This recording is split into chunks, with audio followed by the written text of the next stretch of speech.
step, two step, one, two, three.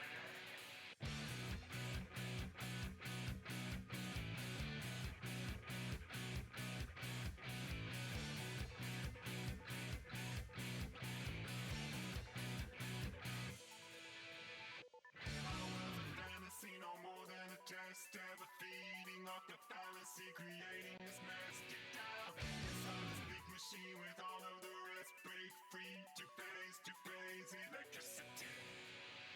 Time turning up the volume, time turning on us always. No time enough tomorrow for turning back to where we began. 20 seconds testing. Fragments in one direction. Celestial noise detected. Delirium unsuspected. Static to into reason. Time in the need for deepness. Transmissions begun completed. Sailing to descent. Arrested destiny alone in a trance. No escaping from this waking dream. No hope for advance. You see, the mortal core we serve is not but a spring. Unwind, too slow, too quick, too much to believe.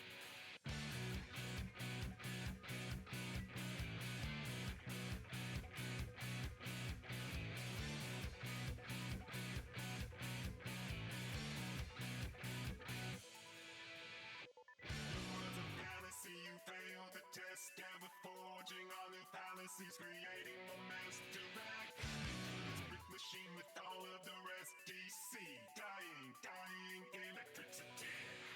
Falling back right into the system. I'm falling back on all that's erased. When falling back right out of the system means falling back right into the space. Yes, falling back right in with the system. Who see you falling back to the end? When falling back is better than simple.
adjusted. Hi, hello. I chipped a nail on opening the can. Apparently. My hands are so delicate. Anyway, oh no, I forgot the... hang on a second. I forgot the light. Good.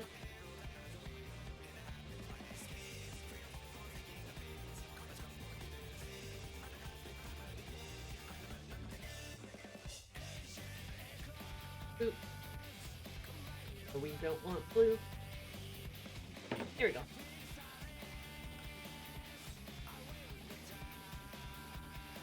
Oh no, a de-eared Sammy. Teehee. Hi, hello, how are you guys? How's it going? Hope you're having a good day, because I'm here to make your day worse. I am doing fairly well today, now that I'm not dying from my, histamine meltdown. I'm melting, I hate it. Oh, heat wave? Yeah, Ashley's talked about that a fair bit. Europe is very toasty right now, and for some reason Europe doesn't like air conditioners. Over where the less to no spots. Oh no, don't worry, there's still spots on me. They just don't itch as bad. Yeah, no, Monday was terrible. Monday was so bad. I didn't even actually go to work on Tuesday either.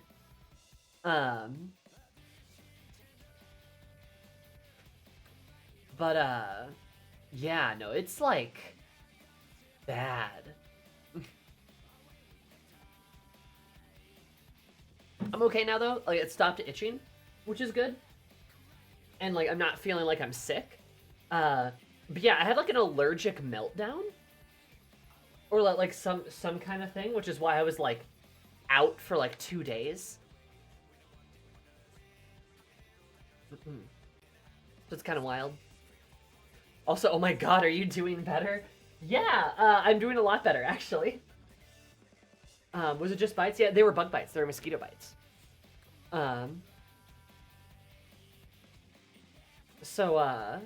Yeah, no, basically, like, it was Saturday, I was outside, and that's when I would have gotten bitten up really bad.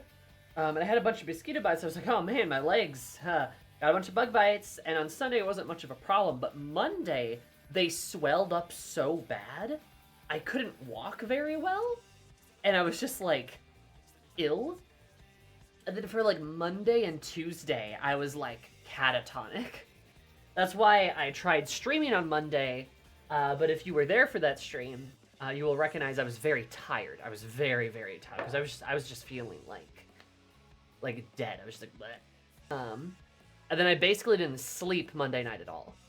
I didn't like sleep at all, which is one of the reasons I call out for work, because I was just exhausted and my legs were swollen. And yeah, that was pretty bad.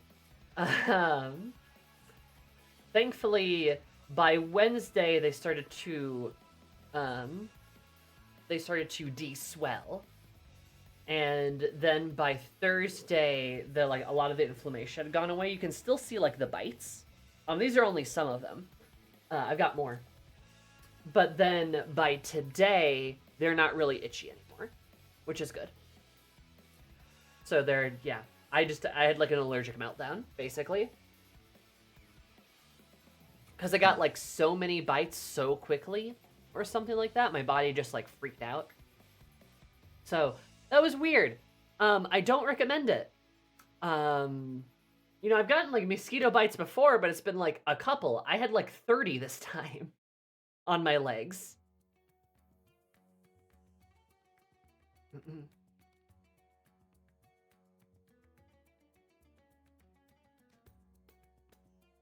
Yeah, it was a time. I don't recommend it at all, actually, so you shouldn't do that to yourself.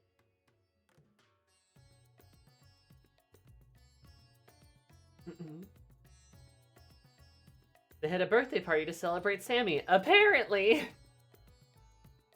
Those mosquitoes, I tell you what, they were vicious. Yeah, I am feeling a lot better now. I'm in a lot better spirits. I am okay. But yeah, I was like swollen. I like my legs were just like puffed. Oh, Moonfire Fairy, that's right. We need to do that. We'll do that next week. How about that?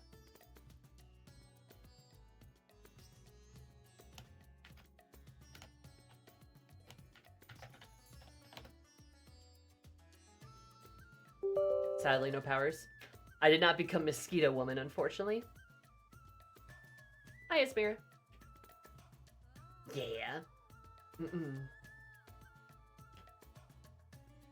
But I appreciate the concern. I really was not doing well Monday. It just sucked. Yeah. So a lesson learned, I'm going to be very careful when I go outside now and always have a lot of bug spray on me because apparently I'm delicious. Apparently I'm so yummy.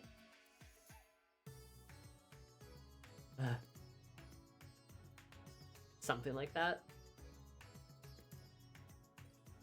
Yeah, it's been a weird week, honestly. Really weird week.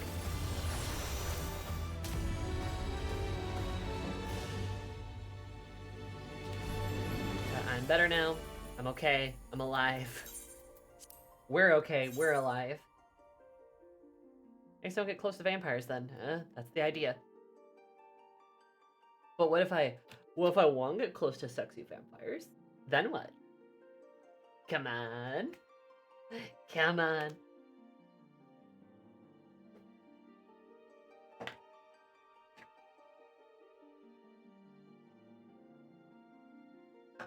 Yeah, I hope you guys had a good non-mosquito bitten week. Oh, it was just so weird.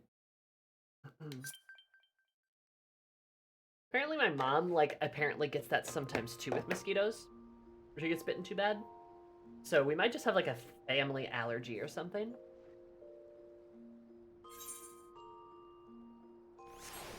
You've been mostly ill. Oh, no.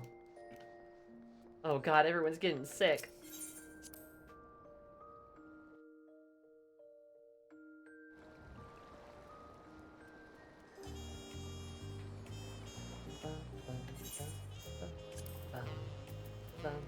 I gotta do a couple things before we MSQ. Gotta check the golden saucer. I need to check my house, too.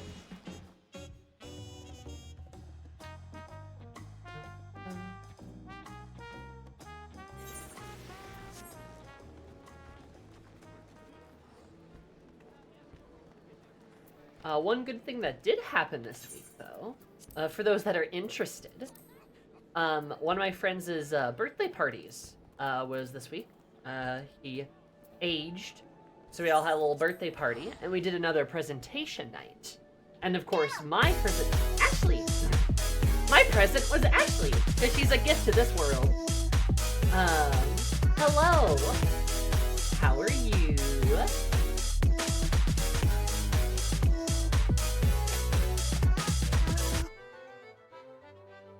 Ashley, thank you so much for the read. I super duper appreciate it. I hope you're having a fabulous day. How was the MSQ?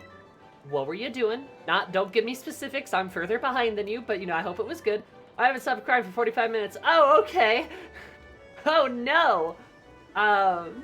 Okay. Are you okay? Where'd you head indeed? Yeah, yeah. Okay. MSQ good? Am I okay? Good question. Oh, God. Okay. Emotion trail? There probably will be. Uh-huh. They were happy tears. Uh-huh. Alright. Cool.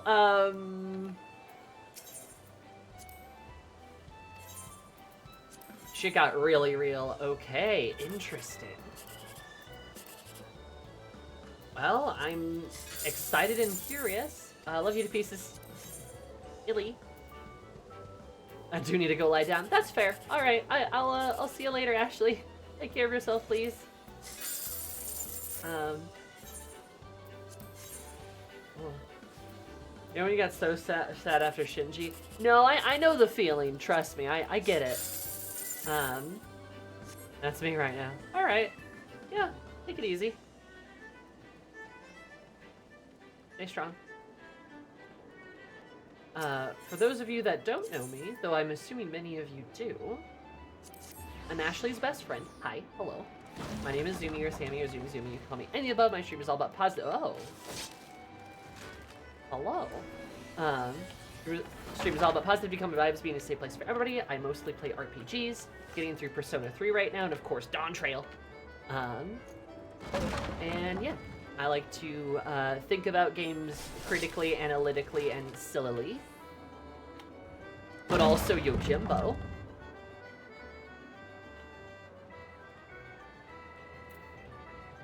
What a guy. Aw, damn it, I didn't claim my prize. I always forget to. Sillily? I mean, yeah.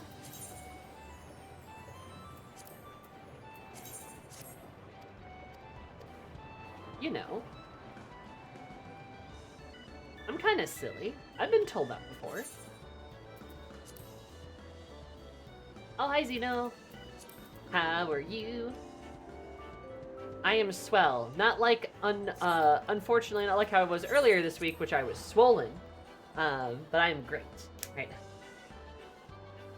Zumi has 100 fans. I'm one of Zumi has 1 fan. That's max poetic, probably. The world is against Zumi. I am against the world. Lena, I love you. You're great. Oh my god.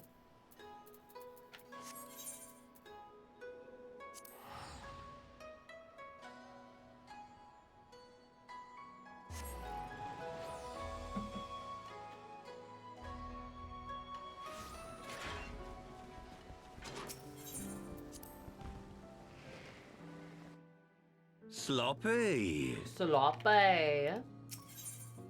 Unlurking Sentinel. Thanks so much for the follow. I super appreciate it. I hope you're having an absolutely super day. Because they're in my day more super. I love you so much. Welcome. What are you up to today?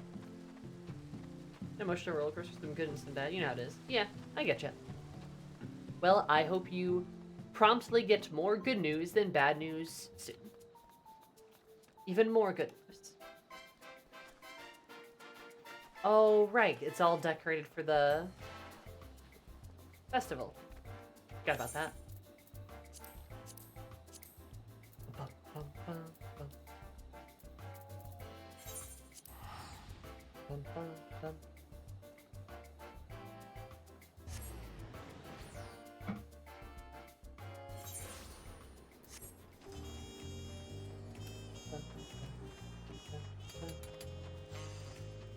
But I had her puppies the other day, so that's cute. Hell yeah! I love puppies. Love me no wuppy. Truly one of my favorite creatures.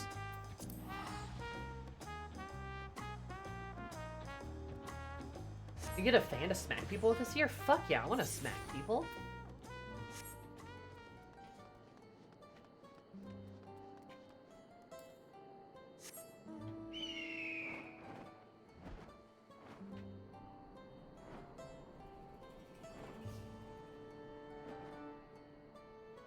God, I'm so slow.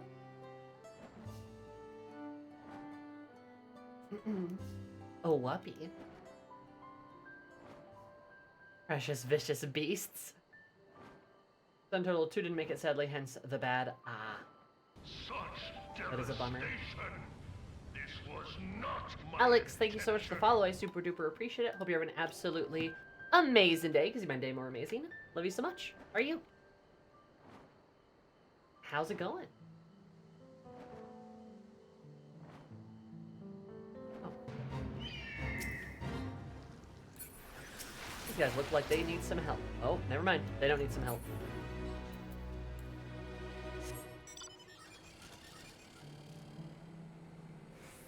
Broom, broom.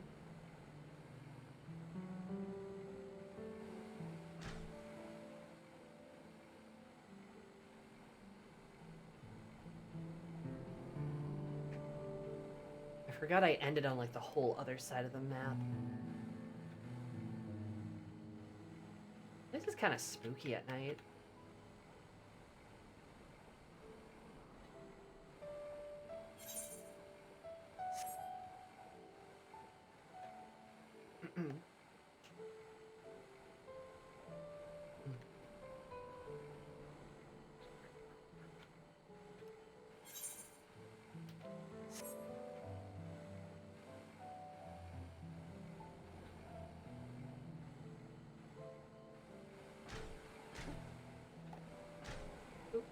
There we go.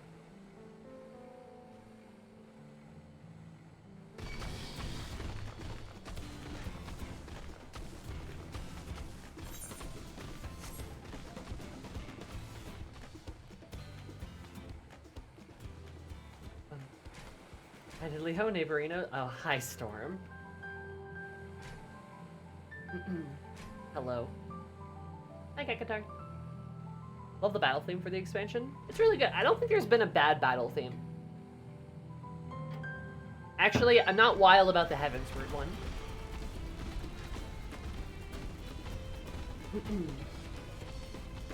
That doesn't have me, like, hyped, I suppose. I really like Stormbloods and Shadowbringers, though.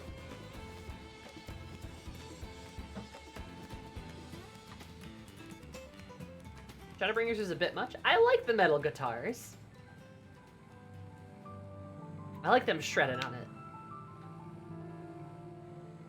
Finally found a beach climb for your Rothgal. Are you going to show? Do I get to see?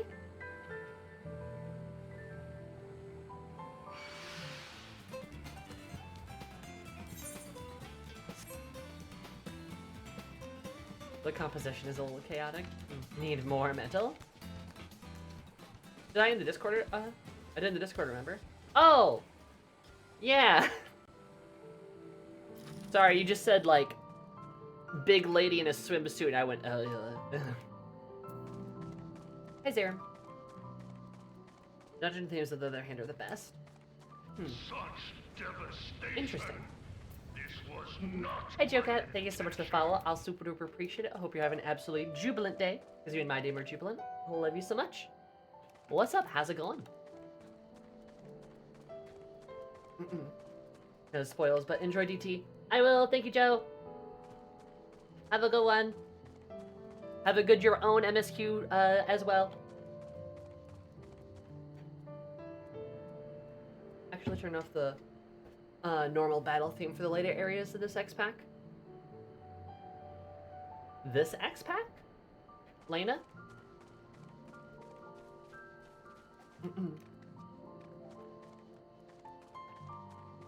Do you not like the Dawntrail ones? As in...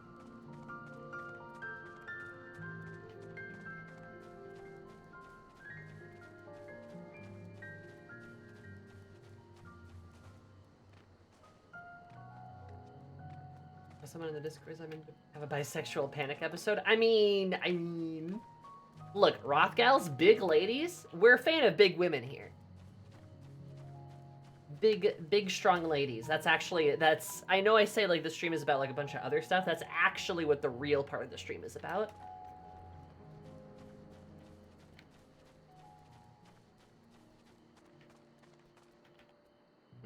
She said, let your stun locked. Lamau.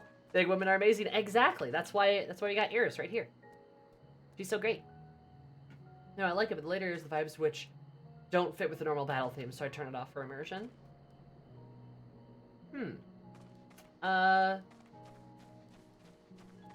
Okay. Yeah, that's fine.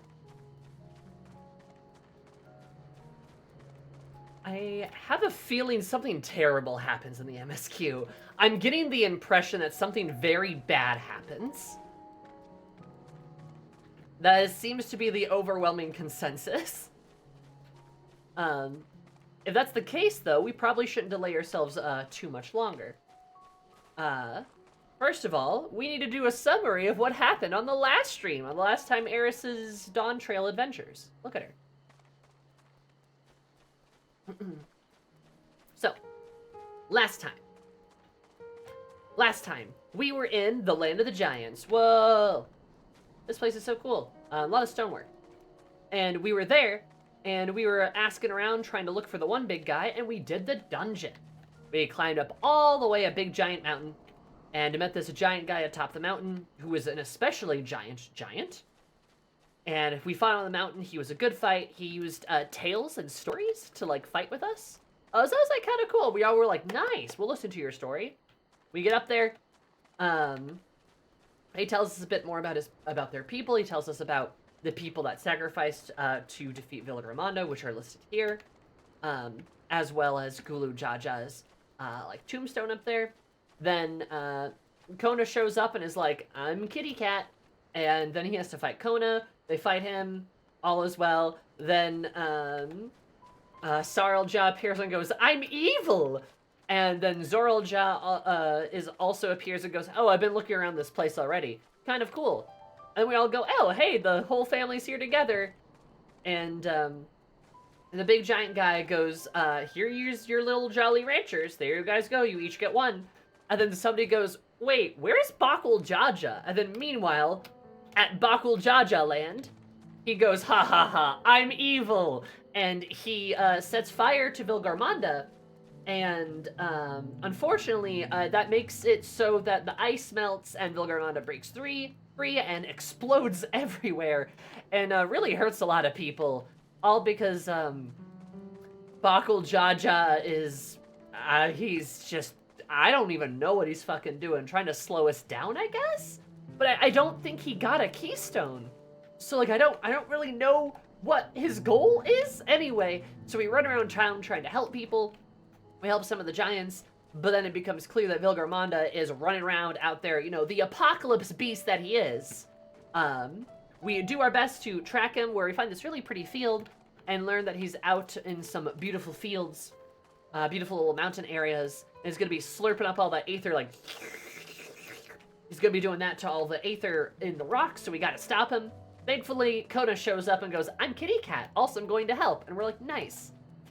And then those other Yokoi from earlier show up and go, "Oh, we have to stop you because you can't, you're trespassing, can't do that." And we're like, "Dude, we're trying to stop the apocalypse monster." And then he's like, "I don't like you guys." But then Zoralja shows up and goes, "It's Zoralja time," and then he Zoralja'd all over those guys. And by that I mean he threatened to Zoralja all over those guys. They kind of backed down once he looked like he was getting serious, and then we decided to spend some nice quality family time with all of the three siblings as we went to go slay the apocalypse beast, Vilgarmanda. And we get there, have a really cool fight, by the way. That was a really fun fight. The way the scene, like the place kept changing and like the appearance of everything, the mechanics, doing it with everyone was super cool too. It was really great. It was a really good time. And we defeated it. Wukalamat celebrated. Zoralja was like, "Not enough of a challenge." And Kona goes, "Oh wow, holy shit, we did it." And then we celebrate for a while. We go, "Yay!" We get back, and Zoralja goes, "I need to." And then he left.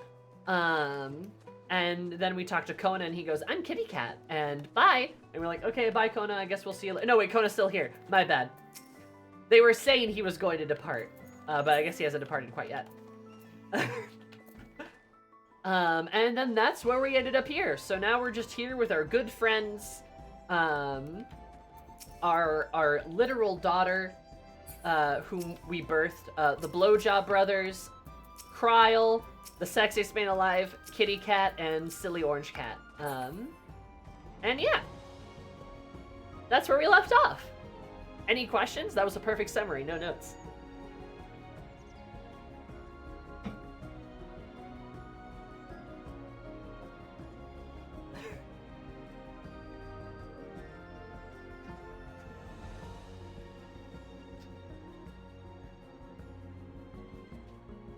Can you do it again? I wasn't here. Oh, okay, yeah, sure, I'll do it again. So basically, last time we left off, we were trying to do the trial to get a new keystone. So we decided to go climb up to a mountain to go find the one big guy, the big giant, the giant who was really big. So we get up there, we fight ourselves through the mountain, and then...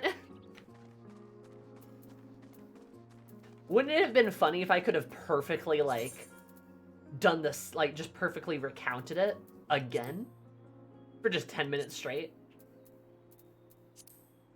I think that would have been a good bit, honestly.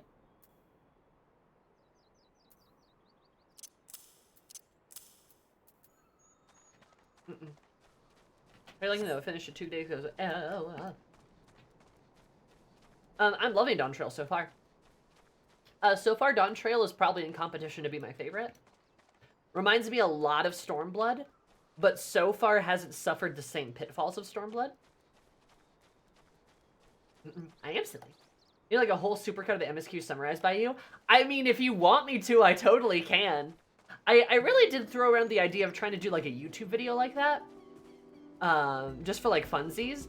But it would make the most sense to start in ARR, and trying to summarize all of ARR like that would be really hard. So I don't know, maybe I will try to get to it. I'm trying to finish like another video or two first though. I'm trying to actually make a video.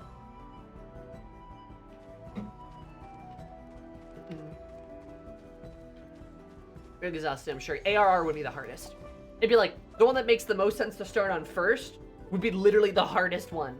I was assuming in P4 videos going, I don't know if I'm gonna do a P4 video, I'm gonna be honest. I really want to, but I don't know, I don't think that's a good idea. The Sumi video is something that has made tangible progress though.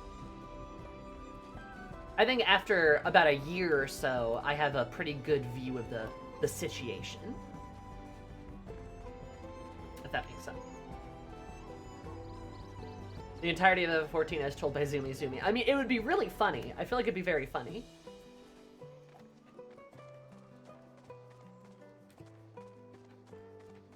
Has it already been a year? Not quite, but it's been like 10 months, I believe.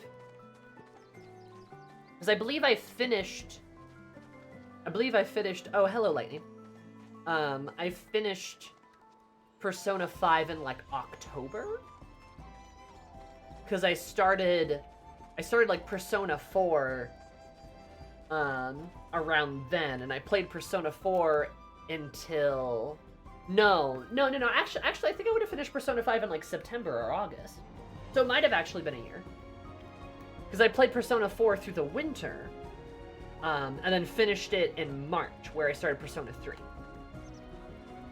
I'm still playing Persona 3.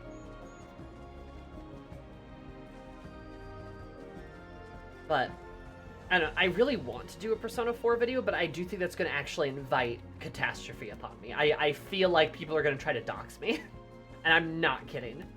The Sumi video is going to be spicy enough, even though it's not like a very, like... Even though I don't think it's a hot take at all, I think a lot of people generally agree with, like, the point of what I'm trying to make. But the P4 video, I feel like, would get me people trying to kill me. So there's that. I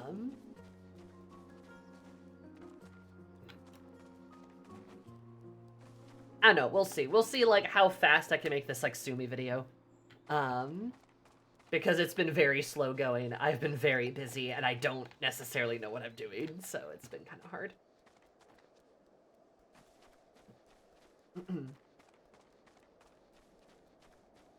Part of me almost wants to, like, abandon it to just, like, try to start over and do something else, or just to maybe start it over. But also, like, I've kind of committed to it, and I've put time and energy to it, so I really should try to finish it.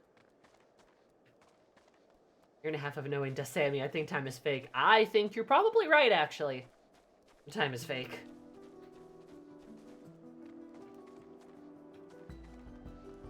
I may introduce a new topic. Did you see the new Veilguard trailer? I did not watch it, but I do know that October 31st, Halloween, is when Veilguard comes out. Interesting date. I am quite interested in it, though. We'll see where I'm at games-wise, but I think I do want to stream it.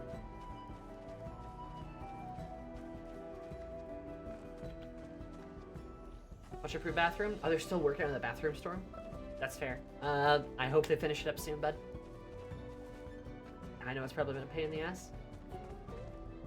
Or they should have just used this trailer instead of the first one. The day the veil is thinnest between planes. True.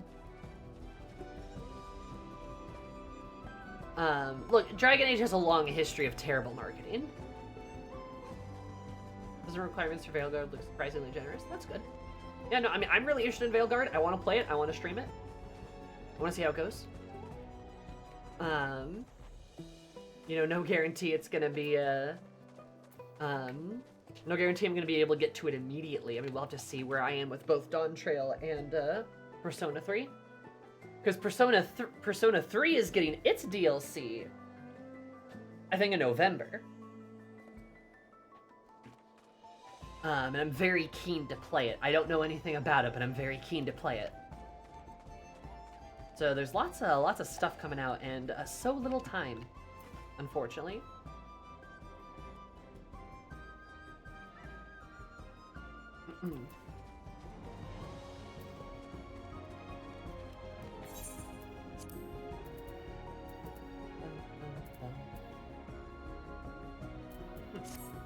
Yeah. I think it's probably about, speaking of time, probably about appropriate enough for us to start yapping.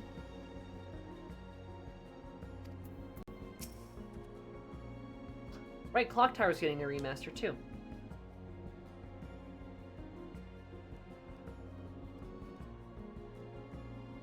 Oh my god. Spending time alone with Cyril Jaw was akin to torture. Despite my obvious disinterest, he spewed a constant stream of mean-spirited bile. Honestly, I might have preferred facing fire and ruin with you on the battlefield. Oh my god, Vale. Actually, the P3 Reload DC drops September 10th. Never mind, it's a lot sooner than I thought. My bad. Yeah, I don't know if I'm gonna get to Dawntrail right away. Whoops. Ernheller is sure real. No, I love this. Just this. He's like, yo, dude, that guy is evil.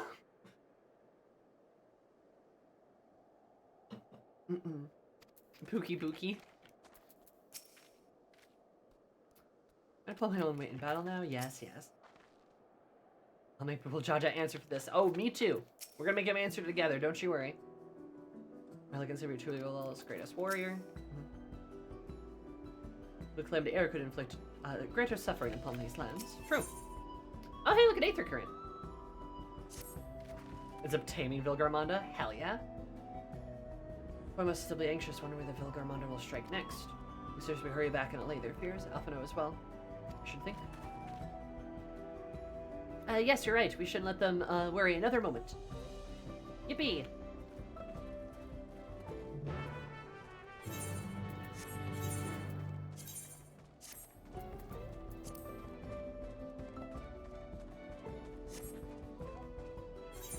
Probably just teleport. Hell yeah.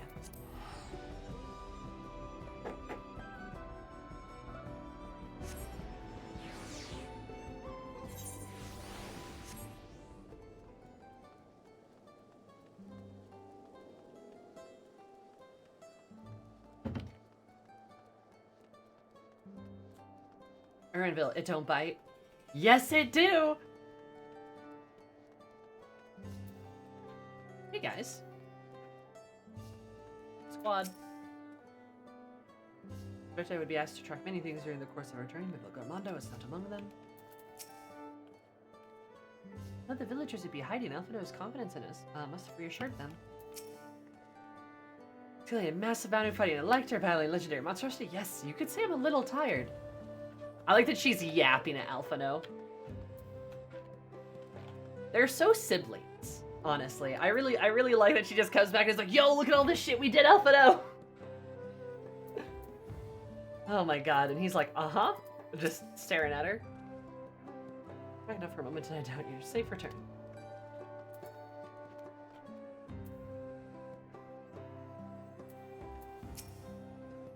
Guess the roads awakening. We still have a feet of ice to complete. Anyway, that screechy menace, the expected Bakul Jaja was off to the next feat. Master Alphino hath made good use of his time to further tend to the wounded. If we do anything else, we should talk to Gefurler.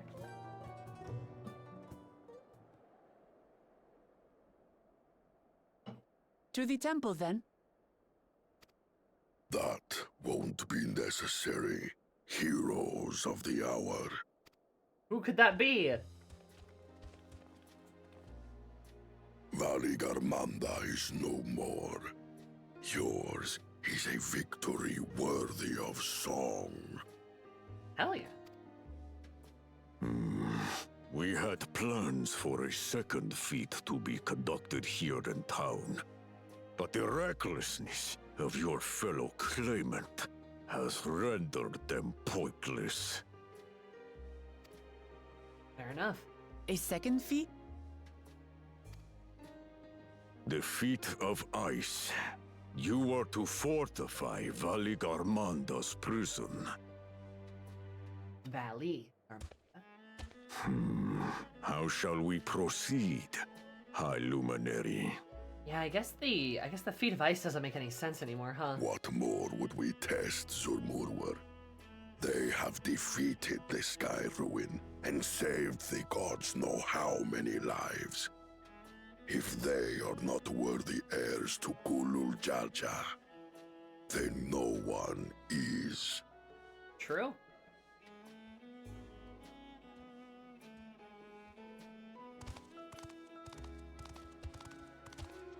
Oh, hey. Now that our last claimant has arrived, we can proceed with the formalities. For the skill and bravery the three of you have shown, I award you each a second keystone. Man, we're really flying through these keystones. Well, that's fair. They should probably get a second keystone for this.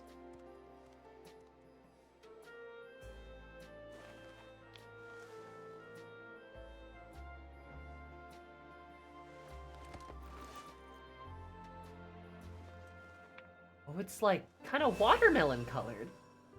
Like green and red. That makes 5. Only 2 left to collect. Ooh. Except that one of those 5 is in Bakul Jaja's thieving hands. He will answer for that. And for losing Don't Valigarmanda. lick it. I will lick what I please, with of course proper consent. You have brought lasting tranquility to our home and earned the gratitude of every Yokwi. May glory and prosperity continue to bless Tuliolol as we enter this new age. Smile. Smile. Smile. Everyone's so smiling. Except for you, of course.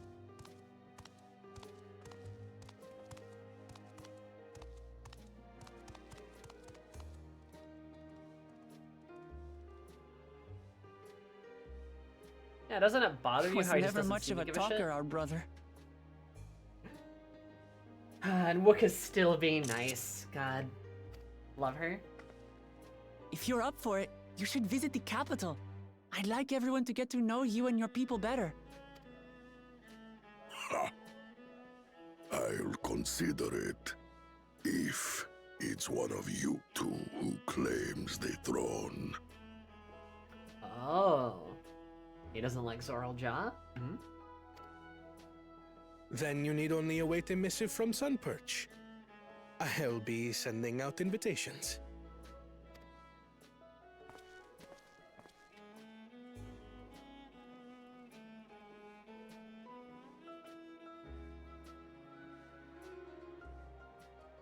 Why is this guy? Today is a day for unusual visitors.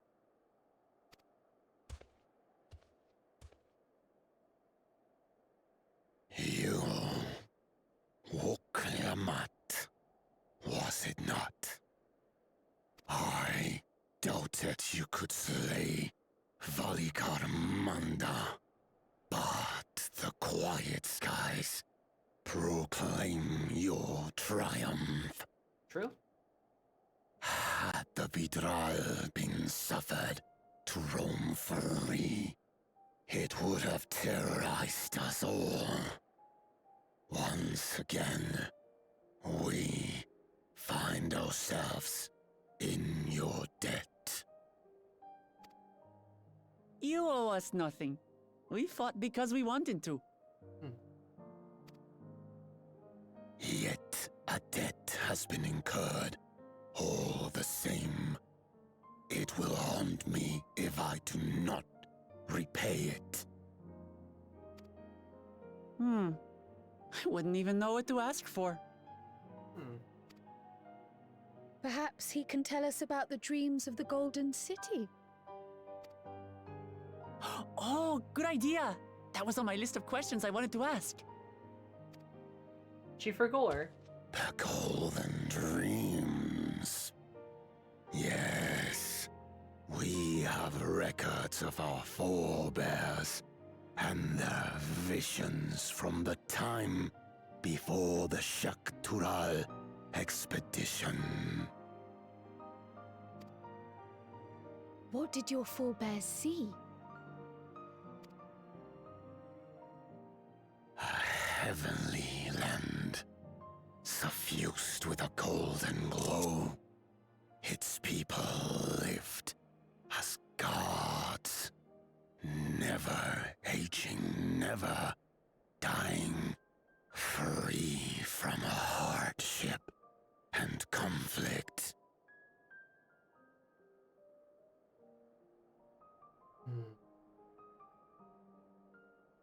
I don't like the sound of that. See, that sounds very World Unsundered, right? But like, if this space exists within like TURAL, that means something's very, very wrong. Or maybe it sounds like an Ascian made a city like the World Unsundered, or like it could be a couple of things, but it just like something seems very wrong. Do you mean our world free from sorrow? I mean,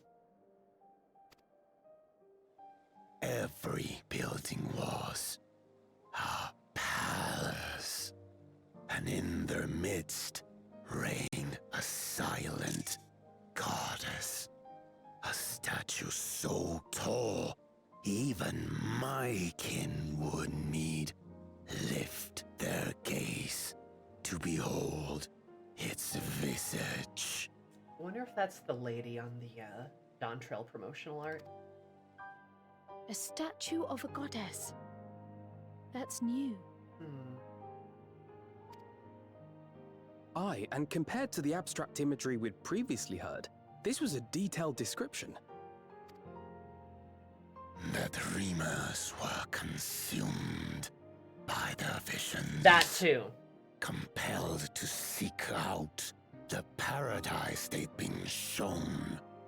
They journeyed to TURAL, where they died in droves. I forgot about that. The dreamers and their dreams and stuff like that. That's very Final Fantasy X. That's very Xanarkand. And all of them journeying to TURAL to pursue this golden city, to then die in droves due to like a mysterious disease. I'm almost wondering if that was intentional.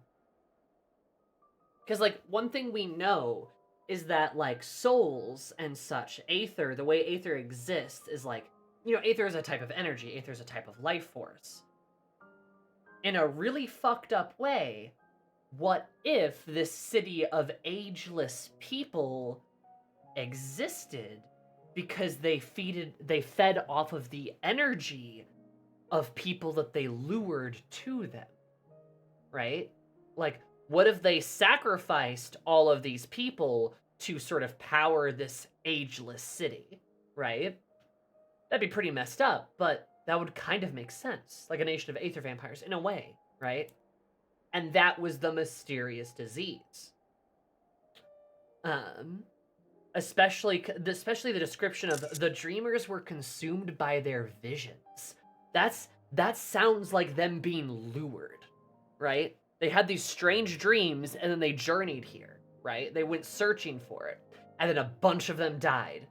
Like that sounds so weird.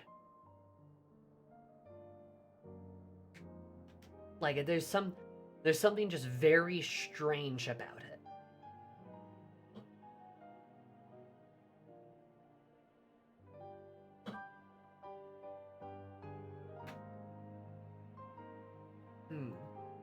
I don't know.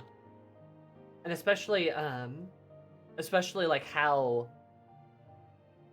like what I know about FF10 and FF9, to be fair too, like it seems like it's kind of borrowing from those games some of these ideas maybe. Those who go in search of the Golden City do not return. The tales Book Evu shared may have been rooted in historical fact. And then also, yeah, I mean, the standing line of those who go in search of the Golden City don't return. People are called to the city, and they never come back, like the city's feeding off of them. I could see it, like. Perhaps. Who can know the truth of it? Once our ancestors left the forest, there were no more dreams. No dreamers. The forest? What do you mean? From the very first, the visions were set to visit only those who worked the quarries in Yaktel. That's so specific. Why? But after they were ravaged by disease and saw fewer newborns, they were forced to abandon that territory. Once our people's withdrawal to Urkopacha was complete, we never again dreamed of the Golden City. See, something about that is so weird. That's so weird. Like, there's something, like, intentional. Did they, like, is there a range on, like, the dream beam, right? Like, the way the city lures people in, is there a range on that? Did they go out of the range? Did they kind of, like, pull far enough back that, like, that sort of influence couldn't reach them anymore? Was something else blocking it? Was the mountains blocking it? Like, this is really weird, because it's too specific. So only Yokhui in that one specific area experienced the visions. Fascinating. Yeah, it's weird. Well, we're headed to Yaktel next. Maybe we'll find out more when we get there. Maybe we'll have a dream. Thank you for sharing your stories with us. I do not require gratitude. I merely repaid a debt. All right, Grumpy. Farewell, Wook Lamat. I do not think our paths will cross again. He's so tsundere.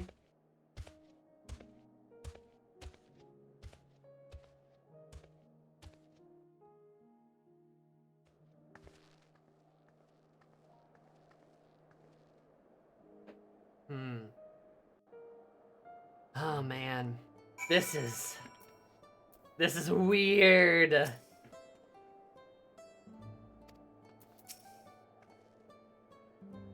Really limit strength. Ice Pickle Judge's idiocy forces to do them one better. That's where Yokoi had their golden dreams. Soon have the chance to investigate the tale firsthand. Wait. Urnvel was obsessed with searching for the Golden City too. And aren't I forget what Viera are called in Tuliolal, but aren't they native to Zaktural? Like aren't they native to Zaktural? Shatona, yeah, aren't Shatona native to Zaktural? If they're up there and he had his own dreams of a golden city,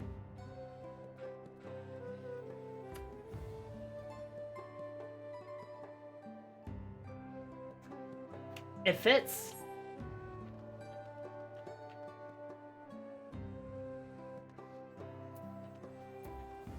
Like, I'm just saying it fits. The golden blood. Thoughts unstoppable wake reminds me of my younger days. Enter Roller's Echo. Day for unusual visitors. Nice. Something spooky is coming. A reporter's relentless dedication to being a reluctantly, grateful, edgy boy. Roller and his brethren have a sudden change of heart about Tuliolal. It doesn't mean they'll never change at all. Today's proof of that. Hell yeah. You're a good lady. Track down the next elector. Next time we return to Tuliolal. After scaling TURAL's tallest mountain and battling a legendary beast to the death, even dauntless heroes like you could probably use a rest. In any case, there are preparations to be made before we can visit the next destination laid out in the saga. Respite would be most welcome. I believe I hear forward caverns calling our names.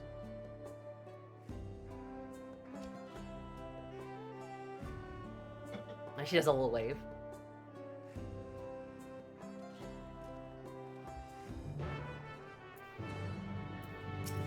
See you later.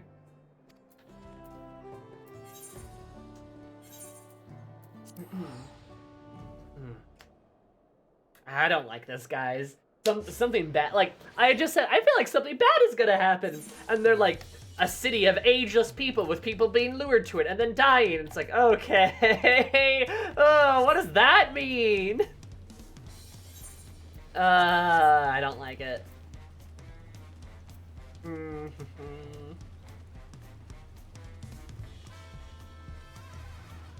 Hetzaro, or some like to call it the Heteros. Oh no. Or the Makito of TURAL? It means dance time. Hell yeah, dance time.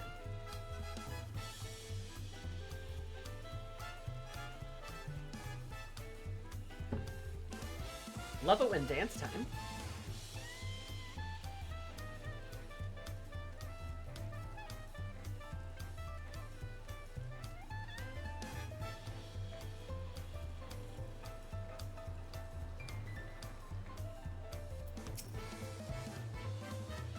Hope it's not the Legians again. Could be. If it's either it's the Legians or the Asians or both. Wouldn't be surprised. Days left to go. Want to face and refreshed, ready for action. There are clean sheets on a soft pillow. Maybe step back until we realize what the weight of recent events settle all in at once. Definitely due for a long nap. Opportunity to think. Bring me back here later on. Now, if I have to rest and I get a spooky dream. I'm gonna shit my pants. Well, everyone, so leave it with you. We'll be heading to the palace with Lamont. With Lamont, did you hear me? Lost our own little world, it seems. No matter. I'll be back soon enough. Stand by to unlock your cabin. Enjoy your stay.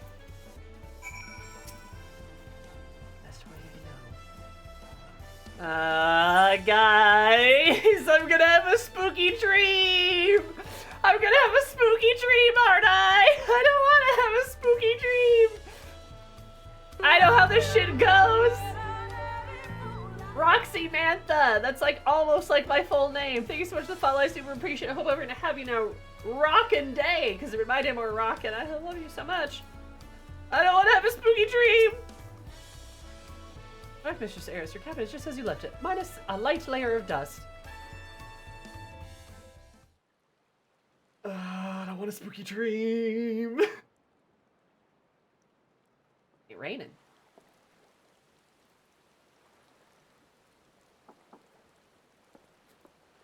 God, it's Stinian half naked at my door again.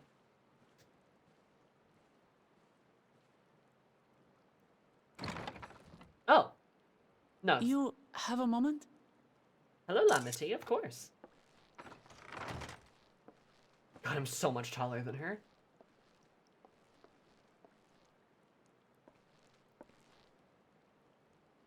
There's something I wanted to talk to you about. Oh, hey, Lamity, I understand. I'm not always the best at kind of communicating these things. No, I mean, like, I get it. It's probably my fault, honestly. I should have mentioned it. I have a wife already. You see, I'm not looking for another relationship or anything like that, and I'm not single either. So I apologize, but you know, it's not kind of just not gonna work out. No.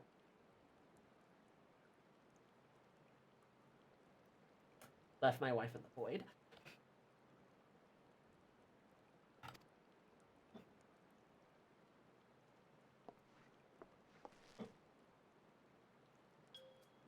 So, I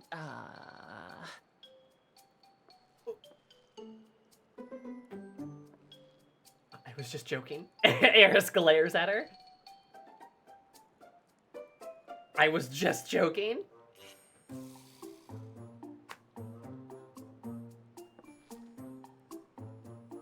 Yeah. It's just too stuffy in here, that's what. We should go outside. Aye, a nice walk in the fresh air. That's what we need.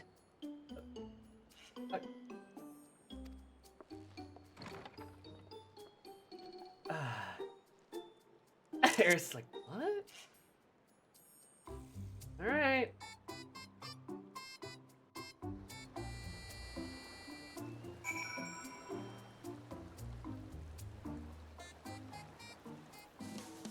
Okay. Friendly reminder for everyone. Eris does not have a harem. Eris is also not poly. Eris is multi-ship. There have been multiple ships, but I do have a canon ship line for her. Gonna half of them are dead because she loves villains, true. But there is an actual, like, canonical Eris's relationships, like, through line. Eris's mono amores. Not... Okay. Eris is monogamous. She is multi-ship, though, so it depends on which version of Eris we're talking about. Like I said.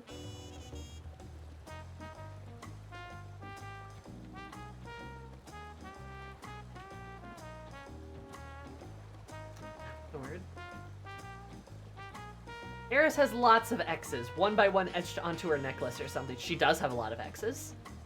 Eris canonically is a very messy woman, and that includes her relationship. She has a very messy series of relationships. Like she's a bit of a heartbreaker, you could say. She's also not a great partner. So she has a pretty complicated line of like people that she has dated. People that she has dated or had a thing with.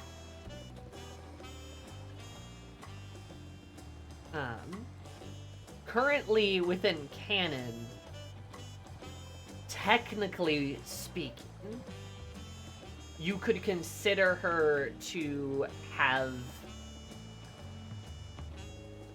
something of a relationship with Raha. I say technically and something of, because post Endwalker, as Eris sort of gets back up on her feet a little bit, she kind of starts debating whether she actually like wants like a relationship with him. And that's like a kind of a whole thing, right? Also there's Zero and she's hot as hell. But that's also part of Eris's dilemma a little bit. Which is a shame, because I can only imagine, you know, Raha is only the perfect boyfriend. He's very, very sweet and very, very kind. And Eris is kind of like, I don't know. He's like too nice. So that there's like kind of a little bit of some tumultuousness in her relationship currently. And you might say, wait, why does Eris feel that way? And again, I go back to point A of she has a very messy history of relationships. Her relationship with Raha has been definitely probably the healthiest one, or at least been the most stable. And, well, you know, sometimes when people experience that after a lot of instability, they kind of just go, I don't know, actually. So Eris is kind of currently figuring out what she wants, right? That's kind of where she is at now. You know, it's a complicated thing. So, like, right now you could say Eris is on vacation, but is her relationship on vacation? Who's to say?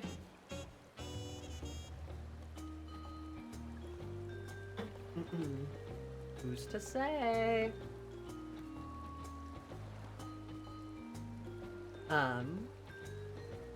Though Raha does have a toothbrush in her apartment, so there's that too.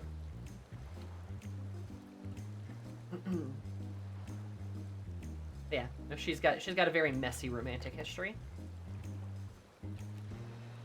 Because I think that makes sense. Both for Eris as a character and I think as the Warrior of Light especially.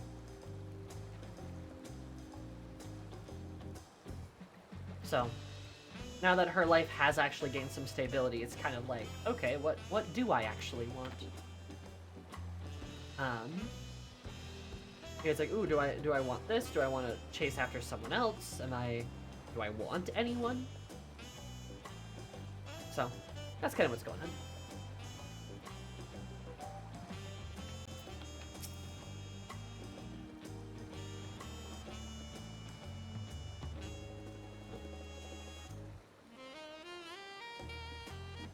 Sung by the band Garbage on Only Happy When It Rains? I have not. Because that song absolutely describes Eris's dating history. Yeah, probably. She's a messy character. She's a messy woman. Please do. Meanwhile, you're sitting in the tavern waiting for Eris to come back home. Oh, whoops. Whoopsie. Yeah, she's a mess. Tried to drag you away from my nice comfortable cabin, but I can feel the walls closing in. Oh, I know. You're going to my favorite place, the TURAL. Let me get my props in order. What a resplendent quarter, make our way up from there. But one of the reasons why Eris would not be interested in Lama T is that, one, Lama T is too young for her. Lama T, realistically, is like probably, what, 23? 24?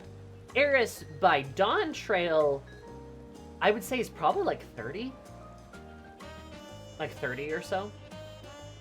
She's a bit older than her. Not that the age gap is necessarily something that she dislikes, but Eris is in a very different place in her life. She would also recognize that even if Lama T, you know, wanted to have a relationship with her, Eris would kind of be like, nah, you probably deserve someone different, actually. Because Eris wouldn't, like, kind of want to fuck up oh, wait, there's not that's not a staircase. Eris wouldn't really, like, want to fuck up her life. So, at least a bit stable. You know, the problem with Eris is especially sort of after Endwalker, she has the habit to just kind of go places. Not really tell anyone. She just leaves, right? She goes off, achieves some adventure and stuff. And doesn't really tell people. So sometimes she's just gone for like 2 weeks, and then she comes back, and it's like, hey, where the fuck were you? And she's like, oh, you know. That, as well as, Eris is an alcoholic, too, so, you know, she's got a lot of baggage. I think Wook is like 16 or around there, really? I thought she was in her early 20s.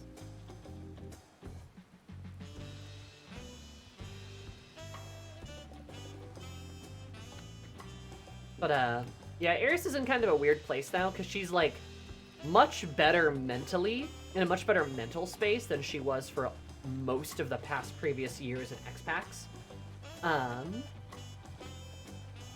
But she also is, like... She also kind of doesn't know what to do with herself.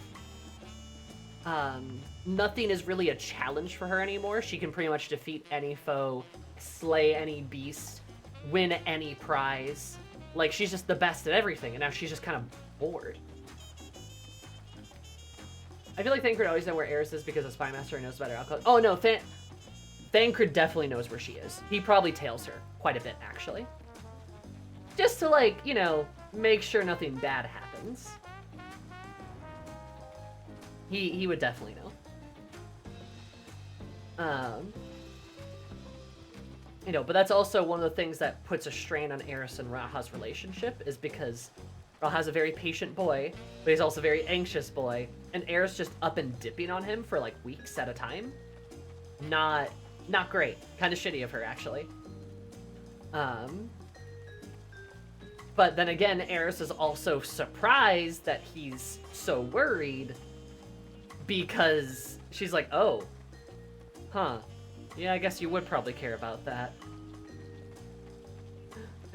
There to secretly replace the alcohol with water when Eris gets too toasted. That's true.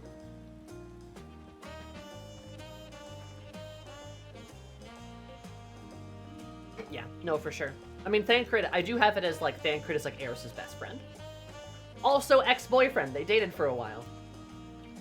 But now they're, like, best friends. He is, like, one of the few people that, like, she will listen to. But if we look for the nearest explosion, 88% likely to be Eris. True. Yeah, she kind of just, like, doesn't know what to do with herself anymore, because, she's the strongest in the world, and that's pretty much uncontested. And anytime she does go on an adventure, it's quick. She's too good at it, you know? She wants to see more of the world and do more things, but also she kind of doesn't know where to start. Also, she's, like, just generally tired and, like, exhausted of everything, you know? So, it's kind of weird. It's kind of a weird place for her to be.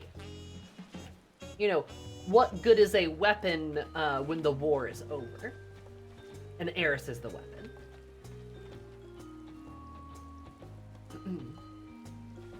So, kind of tricky stuff.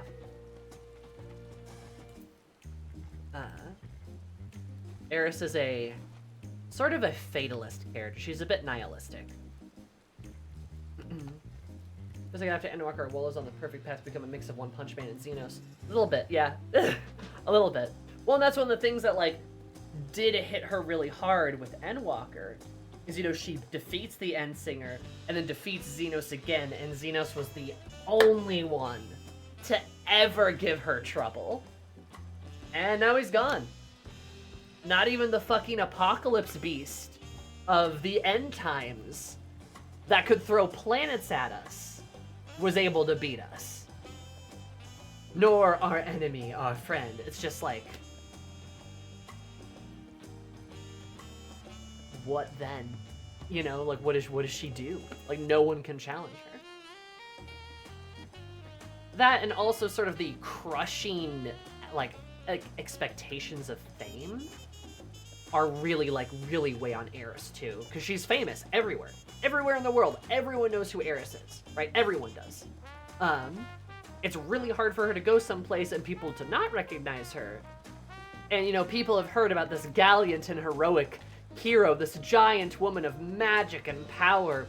And, you know, and realistically, she's, you know, a tired, alcoholic, 30-something woman who struggles to take regular showers.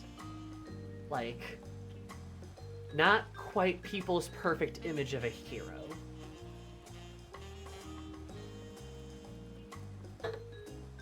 She is kind of going to therapy now, though, so that's good. She's just like me, except strong. I miss Unhinged Xenos, too. Yeah, Kiki, Ashley has told me about that, Kiki. I really should play those games.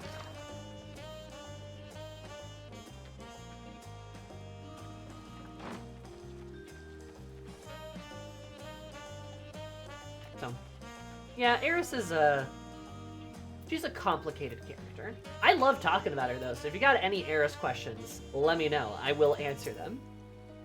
I have this Blorbo planned out in my head. And on paper. There's a lot of fics of her on AO3. Like a bunch of them, actually. Peshawal, what are you doing up and about? Is your back feeling better?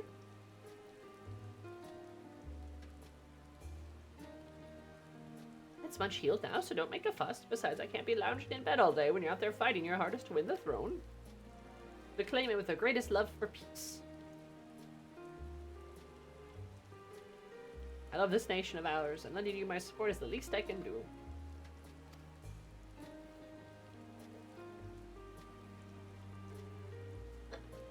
I see you smile like that. How can I not be encouraged? Oh, there's plenty more who believe in your cause. You can help recruit a whole battalion of smiling faces if you think it'll help. Yours alone is enough. Thank you, Peshawar. Thank you, Third Promise. I shall pray for your success in the contest.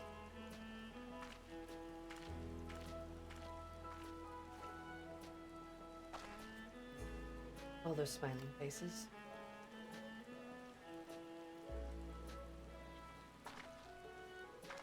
Eris, damp. Oh, sorry, Eris, I was getting distracted. It's just that, with the progress we've been in this contest, even these everyday encounters feel much more special.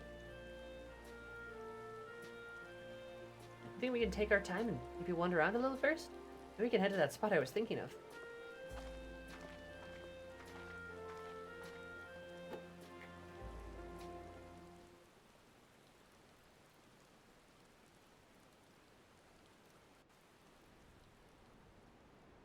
Oh, pretty. I'll answer those questions right after the cutscene. It's so pretty.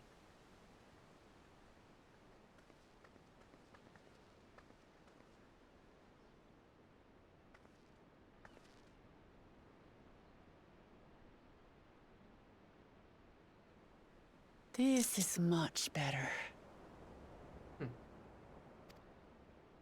A beautiful shot. I used to come here all the time when I was little. Would look out over the whole city, and whatever worries I had would seem so small.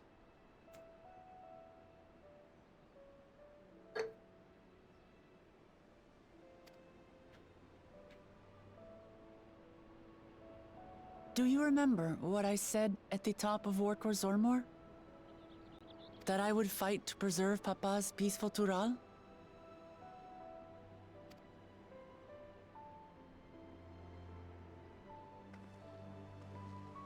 Well, I've been thinking a lot since then. About what peace really means. If it's just the absence of war. And it brought to mind all the best parts of our journey so far.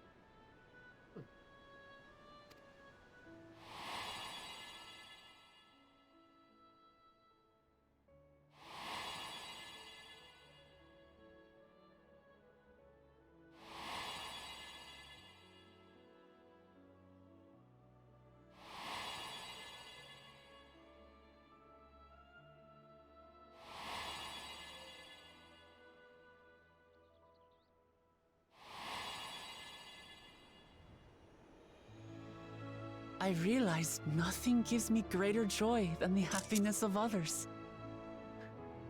Oh, you're so sweet. Llama T. Life has its ups and downs, but the company of family and friends and the music of their laughter is what makes it worth living. And as silly as it might sound, I've come to believe that those smiling faces are the best measure of peace. She's so sweet.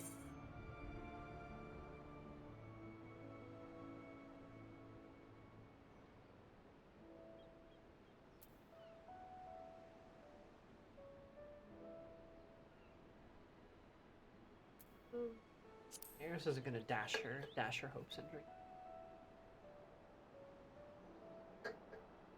With eternal life and no struggle or conflict, it's certainly an ideal worth striving for. Who knows if we could make such a world a reality? But renouncing war and conquest seems like a good place to start. Damn right. So, this is my plan.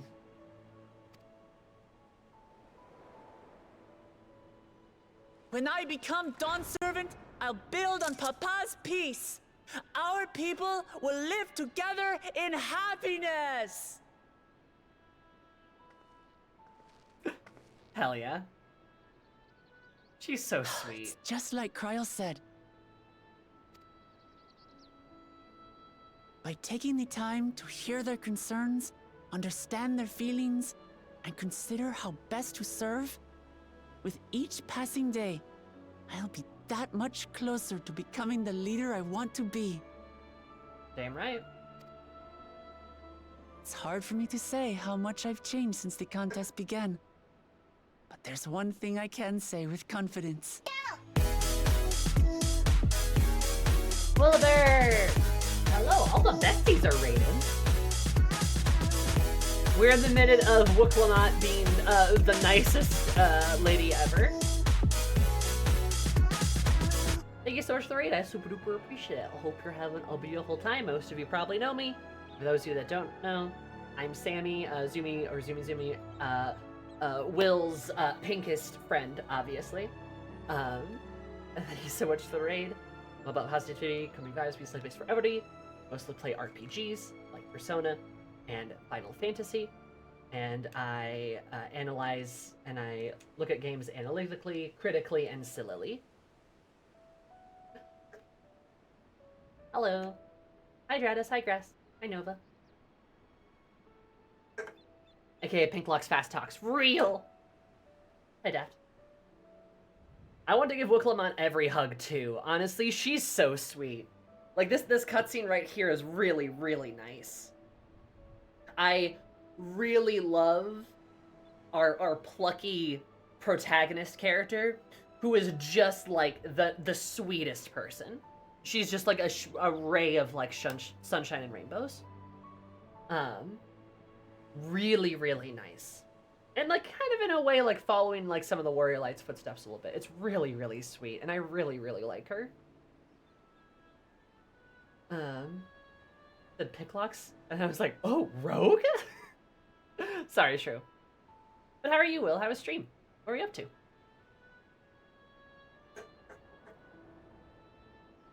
But Pinklocks means, oh, Rogue. True.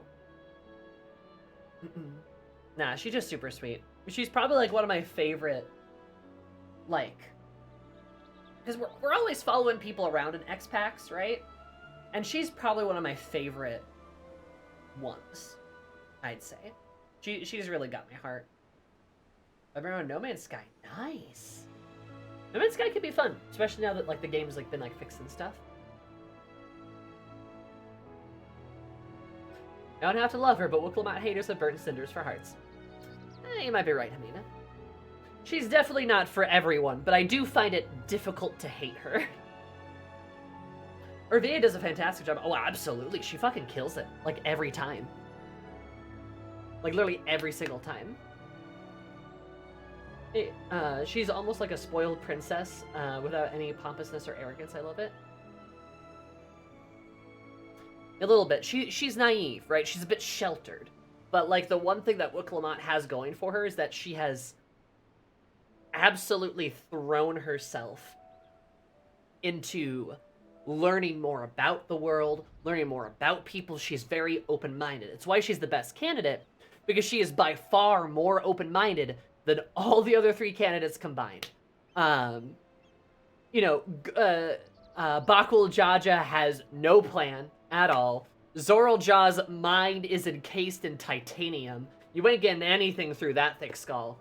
And Kona, even though I like Kona, he is he is rough. He really is a bit misguided and really struggles to, like, understand that maybe, just maybe, he's wrong sometimes.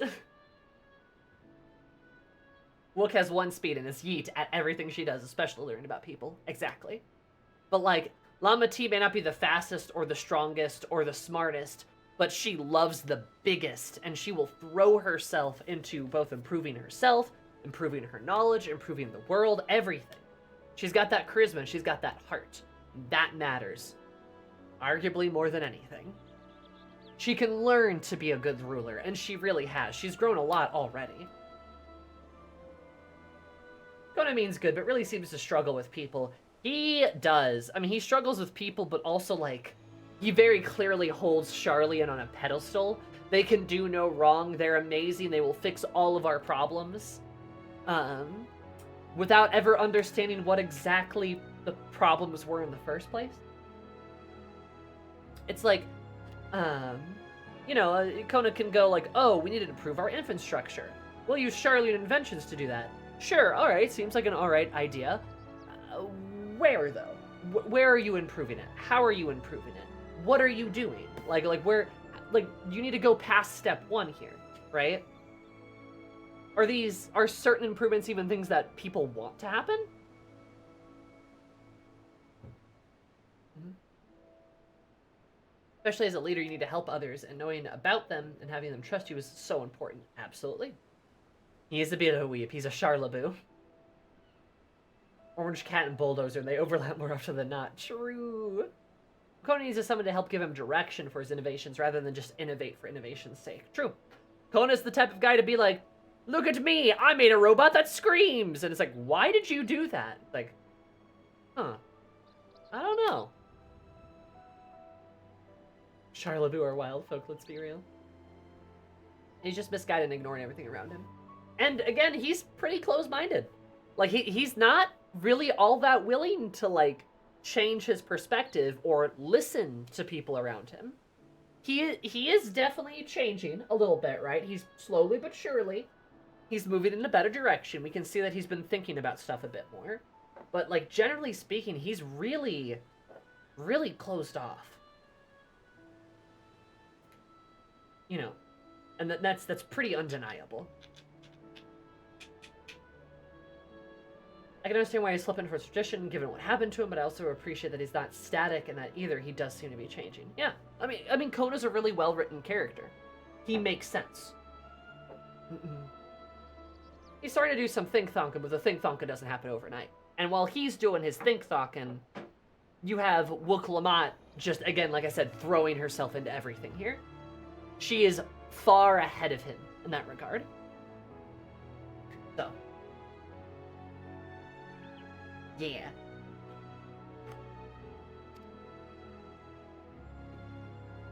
I wouldn't have come this far without you as allies.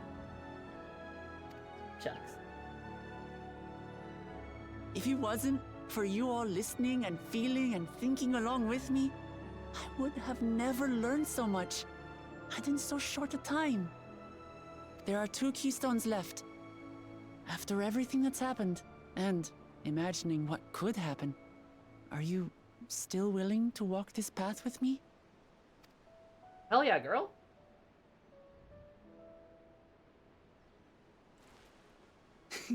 Thank the gods for that. Well, I've nothing else to get off my chest. I need to head to the palace, but I'll see you back at the cabins. Very good speech. She's so sweet. I love her. That's a good way to put it, Asmir. Some traditions should be challenged, but not by completely ignoring or bypassing them. Wait, no. No. No, no, no, not the spooky dream. No, no, wait, no, wait. No, just wake up. Just wake up. It's fine. Just wake up. Just wake up. Just wake up. It's fine. Also, Eris, don't sleep with your mouth open, girl. Oh, yeah, close that mouth. No.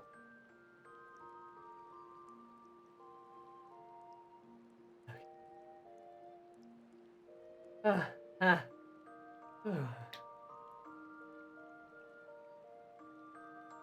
It's raining. My God.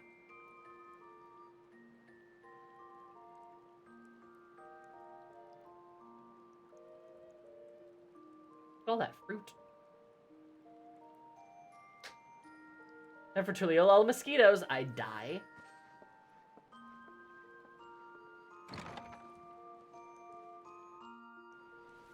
There's the dream where she was a white mage.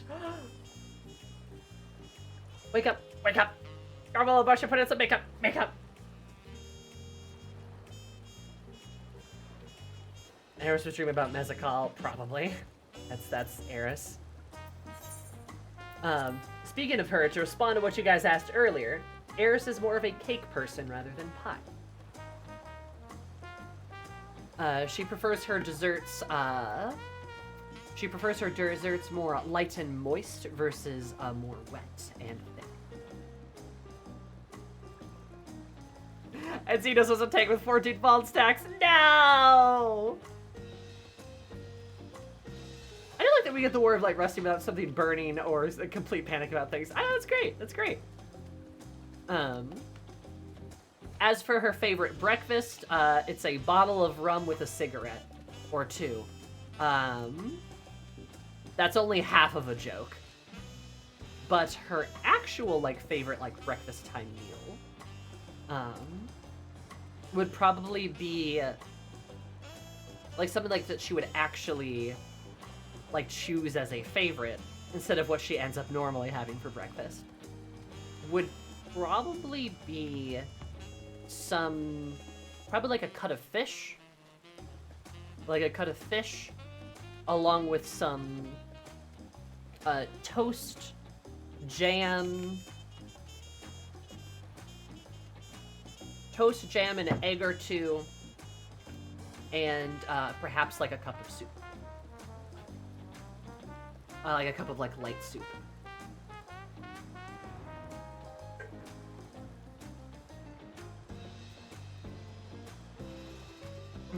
That's what she would probably like would actually be like a fave of hers.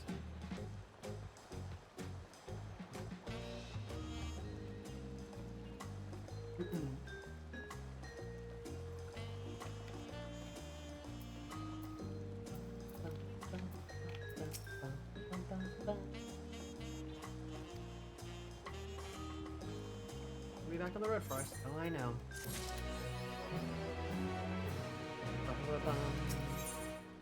94, let's go.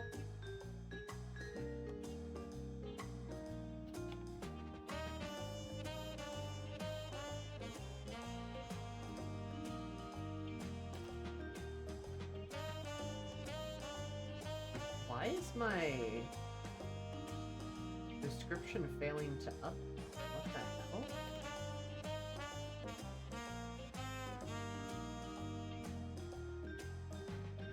Okay, I guess I'll just do it the old-fashioned way.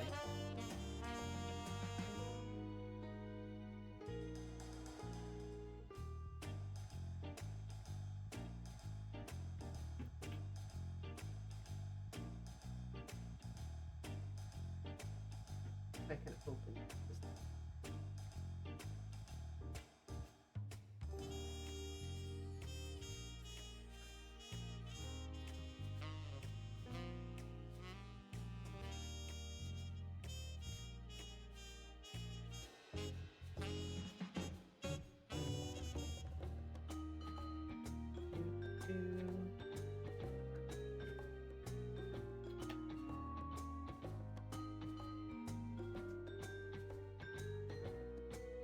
Okay. That also failed, I think. Oh no, it changed. Okay, weird. I don't know why my title was being weird. Oh well. Others will be along shortly. I do hope everyone has rested well. Me too, buddy, me too.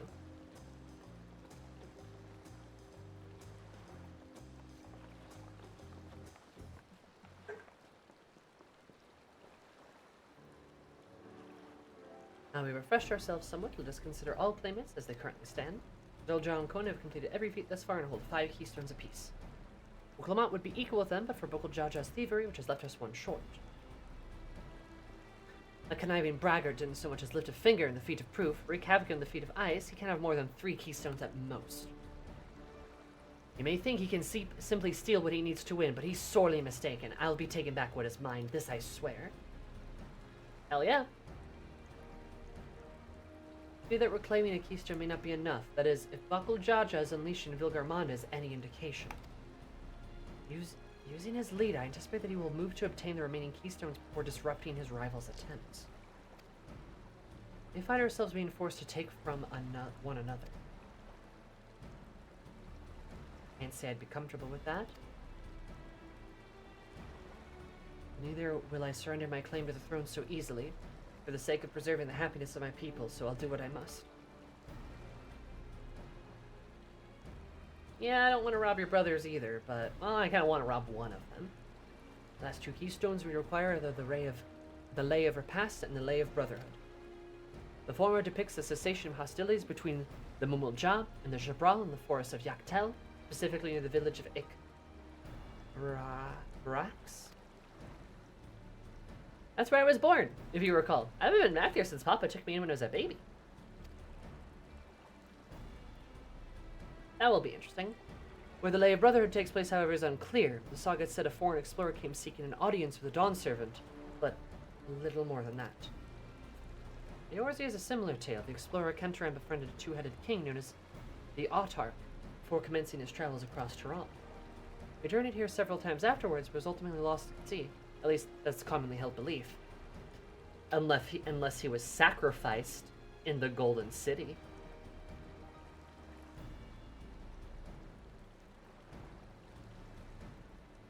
That's another thing. Another detail. Why did Gulu Jaja... Why did he put a seal over the Golden City that only his keystones can unlock? Well, if he and his friends, when searching for it, and then the Golden City say, sacrificed a friend of his, he might very well try to seal the city up. To try to stop other people from being sacrificed. But now that he's older, he doesn't know what to do. Because if he dies, that seal will probably expire. So he needs his claimant to hopefully, maybe, solve this mystery of the Golden City. I don't know. Why would he leave it to his kids? I don't know. There's some interesting questions. A 2-headed king certainly sounds like Papa, so this Kenteran fellow must have come to Tuliyola.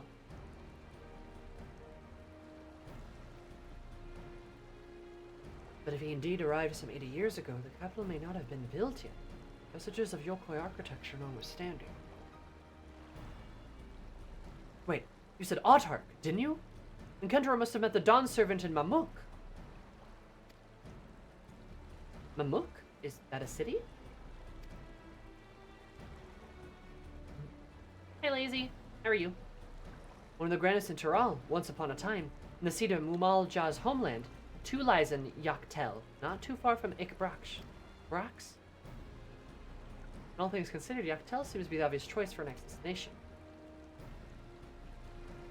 From here, every method of travel is by dirigible.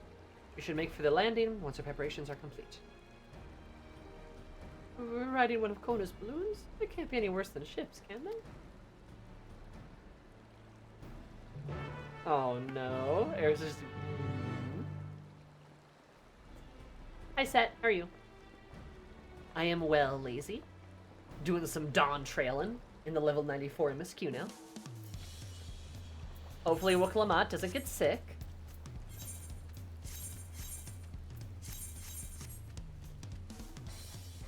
Bum, bum, bum, bum, bum, bum, bum, bum, bum, bum, bum.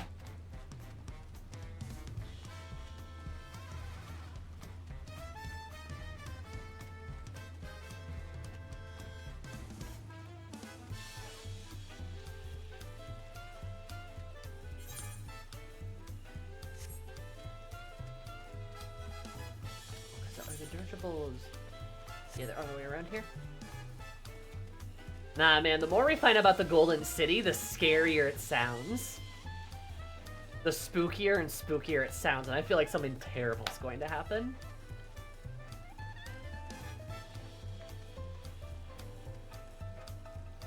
The regalia, boats, the sky skipper, probably. Yeah, the sky skipper, probably.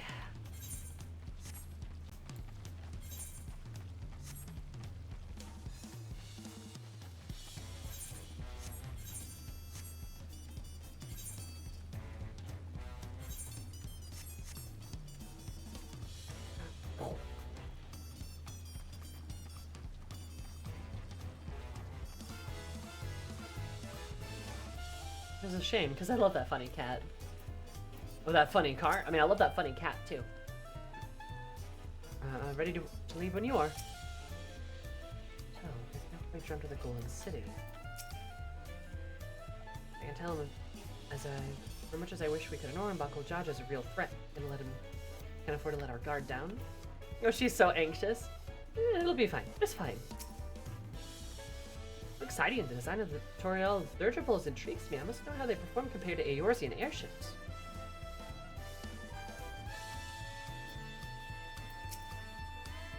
Let's flight to Yaktel will be leaving shortly. Passengers are asked to keep hands, legs, and luggage inside the dirigible at all times.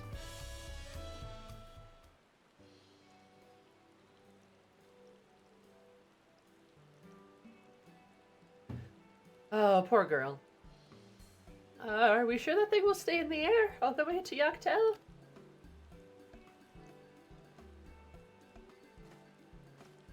Nya. You know, like, nya? Like, nya.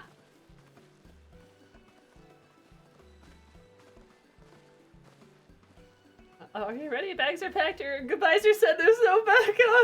No going back once we left off. Not that I'm nervous or anything. I'm just making sure that you're not nervous. God.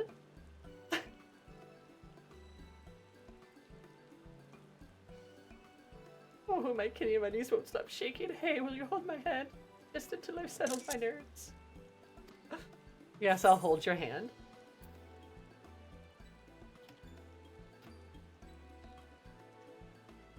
Ship.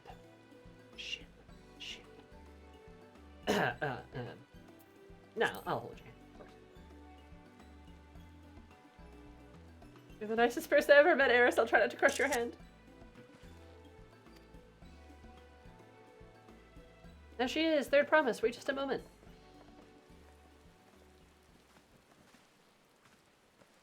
Bubbly and tobly. Of course. I'll wait as long as you need.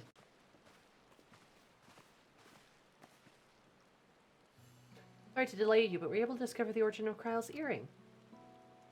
Oh? Oh, is that so? Before that, it gained popularity in TURAL as a protective ward for travelers, correct? That's right. We tracked down the elderly merchant whom first sales are attributed. To him, the design imitates an accessory worn by a foreign mage he met in markets some 20 years ago. Little did he know that a charming taste of salt would prove to be a commercial triumph. I mean, that makes sense. It's like a 3-leaf clover, right? Not quite a 4-leaf clover, so not quite lucky. But that makes sense, which is, well, very European or Irish, and nothing at all like Tuliolal. Probably from Kenterim, maybe? Or actually, no, 20 years ago, it's probably her grandfather. For a mage wearing this earring could only be my grandfather. Did the merchant happen to mention which market? The one in Yaktel, to where it seems you're already bound. What luck, then I shall seek my next clue once we arrive. Is it mere coincidence that brought my grandfather here, or maybe he had a dream? Another discovery to look forward to. Guys, something terrible's gonna happen.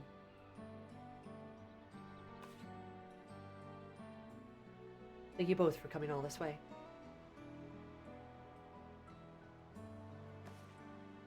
Anything for the third promise. Good luck with the rest of the rite. But thanks. I won't let you down. I just got aboard this dirigible and I'm as good as there. Last call for passengers to Dawntrail. Dawntrail.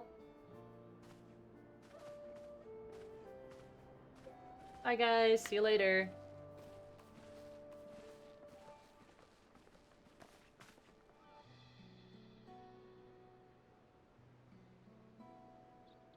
I really hope she wins. Dawntrail will be the test of her mettle, without a doubt. Next answer must be willing to bear the full weight of the nation's history, no matter how heavy it may be.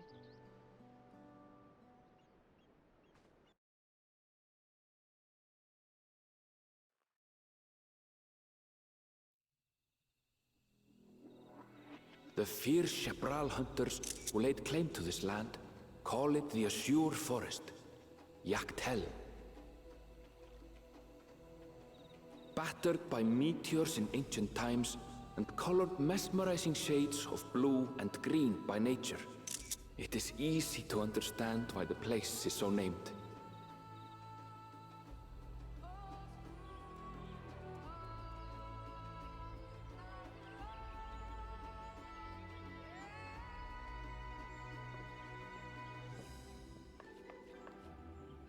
It is here, where the Chapral and Mamulja once battled for dominance, that the right of succession would reach its climax.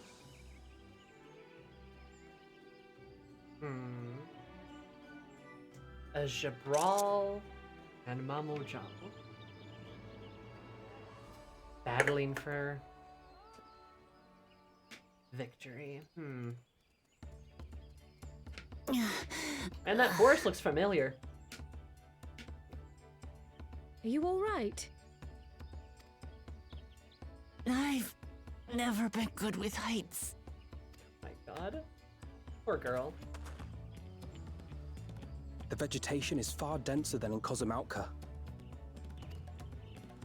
I suggest you pay more attention to the ground, unless you want to walk straight into a cenote. A cenote? Sinkholes filled with rain and groundwater. Many meteors fell here long ago, it is said, and after they struck the earth, it became susceptible to erosion. Deep as some of the pits are, you'll not climb out in a hurry should you take a tumble. So, don't take a tumble. He looks straight at her. It was one time. Is the Chapral community depicted in the Lay of Repast close by? Aye. We need but follow the path a short way west.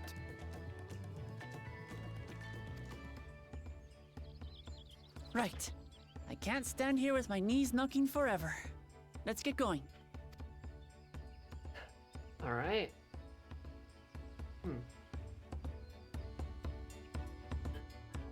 That forest, though, that reminds me of, oh.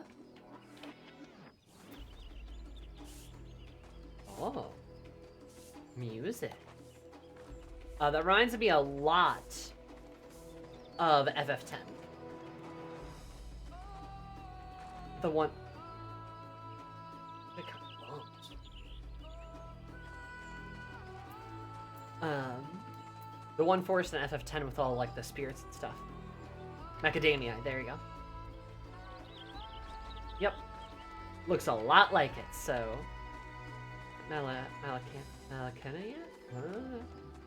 Macalania? Macalania. That one. You know which one I'm talking about. Look, I'm a little hungry. How dare you, Nomad? No, I like it. There's been a couple of like FF10 references on Dawntrail so far, and I'm kind of digging them. I hear a macadamia blade of Michaela. Exactly, Inkwitch. It's fair, the vessel hardly rocked at all. Must have been over the second promise to introduce Sturgeon. Can you imagine having to walk all this way? Well, I will ensure the promise does not wind up at the bottom of one of these cenotes. The killer interval to give me the benefit of the doubt, the benefit of a second chance. With vegetation comes reduced visibility. I advise you keep someone in sight at all times. Oh no, you guys all disappeared. What do I do?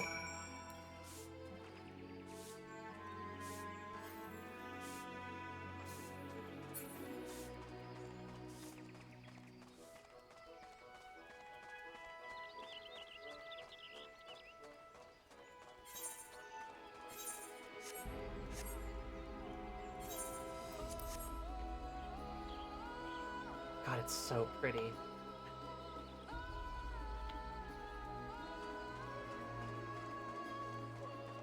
Reminds me so much of FF10. I was listening to nice music. Die, evil squirrel.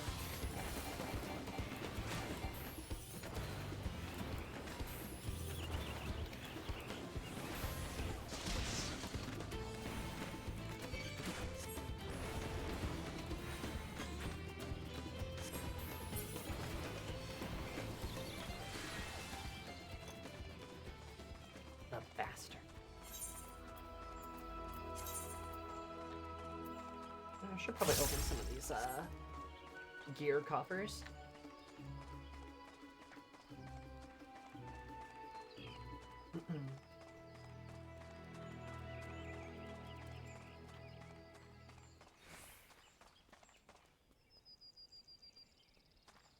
Maybe. Rose insistence, I've yet to discover anything particularly blue about this forest. Rock is over there, I wonder. You're gonna have to get separated. I hate to lose you in this rampant undergrowth. You know, troubles. Takes trial analysis, but still it counts. Oh my god. Good, everyone's accounted for. Brox is up ahead. Let's be on our way. So far, the forest is very green. I'm assuming we'll get there, though.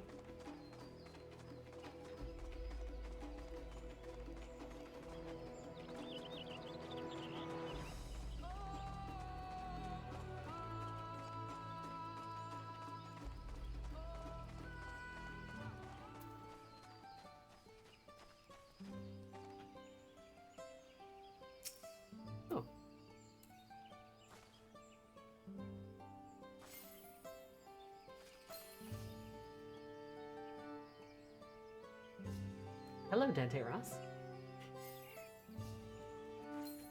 Hello, suspiciously femme-looking Ardbert.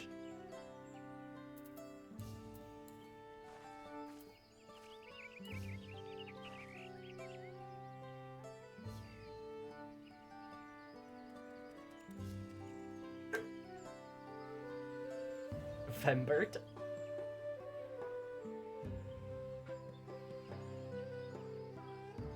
The same axe even. I love my warrior glim and I love that people know what I was going for with it. Hell yeah, sure. This is you. She looks great. Definitely looks like Ardbert discovered a few things about herself. Like the axe too.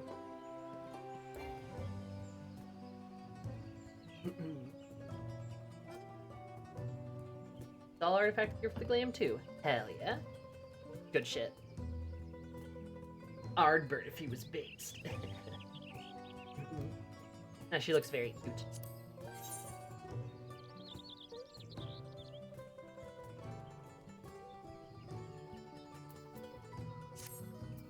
What does my plate look like again?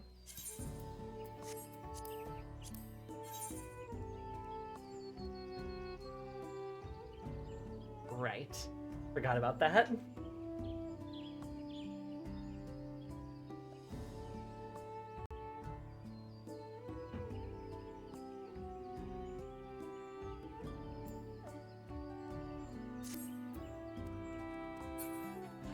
Very cute. Just so you know, I'll be very cross if you push me. Oh my god. Well, cenote is this deep, I wonder. Seems pretty deep. Fall into High Tide Harbor enough time to be a professional diver. There's no way I'd fall into something like this on accident. She's gonna fall in there, isn't she, chat?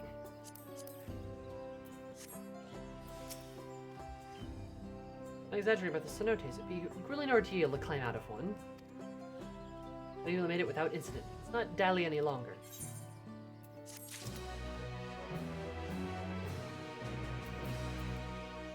A new Aethernet destination. I should probably walk up here and get this stone before I forget, because I will.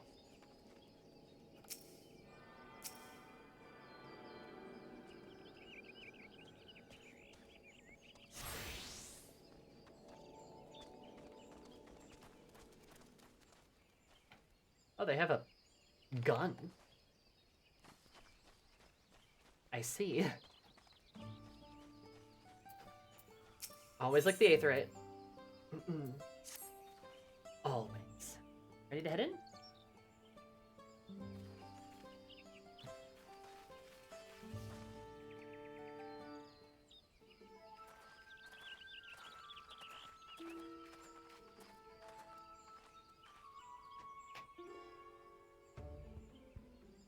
Our first task should be find the Elector. Their relative tardiness will not reflect poorly upon us.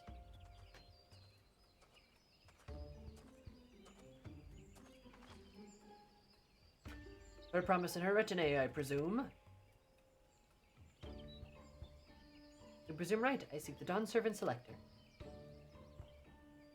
And come and join us in the Garden of the Stars at the village center. Everyone is waiting for you. Oh, that's easy. Everyone? Who might that? But one way to find out. Come, let us follow him.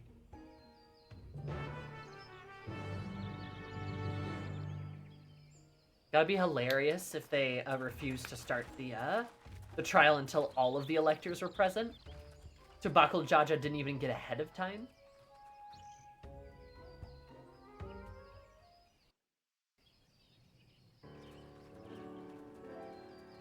Oh my god, that might be exactly the case.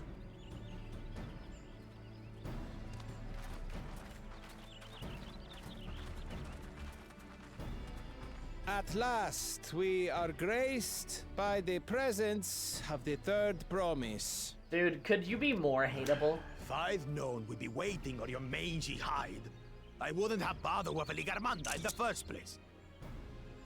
That's exactly what happened. He got held up because... Oh my god. That's great, though, actually. Fucking karma. You self-serving piece of weaver dung! Do you have any idea how many could have been hurt? Fucking get him. Now that we are assembled, let us begin. My name is Hunmuruk. As Ibrash Rash, I have the honor of serving as Elector on behalf of my people. Got a scar, too. He smiles. As all four claimants must be present for this feat, we have eagerly awaited your arrival. What if he's being nice to Lamati because she's also Jabral? Third promise. If you would please join us.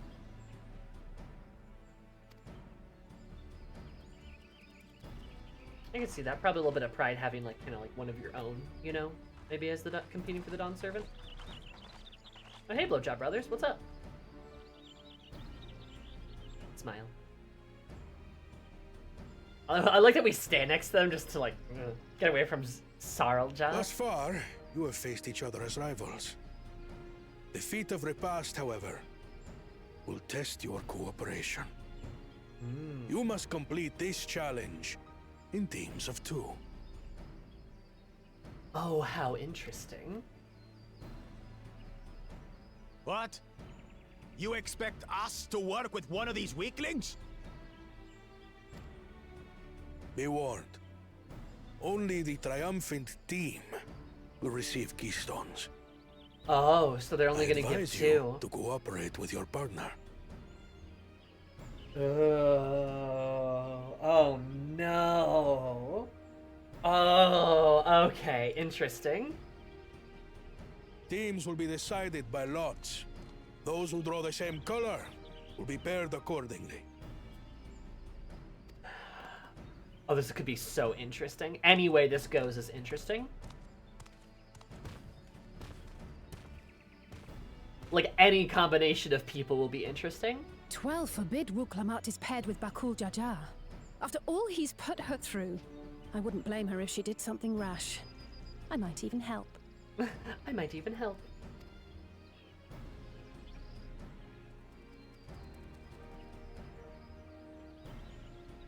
Either way, it's gonna be juicy. Claimants, please present your colors.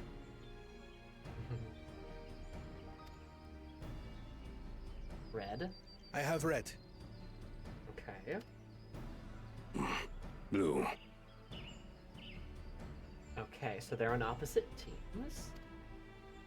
On separate teams, then. And the rest? Red. Which means... Oh no! Okay. No, okay. This is good. This is like best case scenario for our team, right? This is best case scenario for our team. We get to work with Kona. This is, however, worst case scenario for Zoralja. Because he's gonna get Bakul, and I fucking bet you those two are gonna lose, and Zoralja's gonna be pissed. Zoralja's gonna be fucking pissed, because Bakul's gonna do something like cost them the lot, and then Zoralja is gonna have to steal from his siblings. He's gonna have to steal from his younger siblings. But like, literally any combination of people would have been interesting.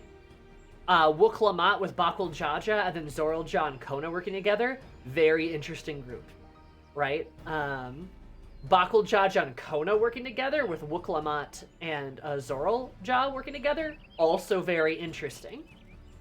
Like, all of this, like, any way you slice it, it's an interesting setup, which makes this very fun. But oh man, I bet Zoralja's gonna lose and he's gonna be so mad. Interesting. Together again, as fate would have it. And these two are naturally like, whew, glad I got you. Oh. Victory's as good as ours. Good, glad that we're working together. With our claimants thus paired, so too is their opposition. Yep.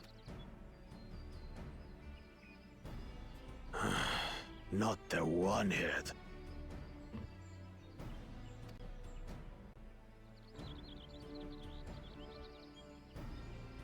Listen well, for the trial that awaits you is as follows. Each team is to prepare a sample of traditional Chebral cuisine. Shibruk Bibil. They have to cook?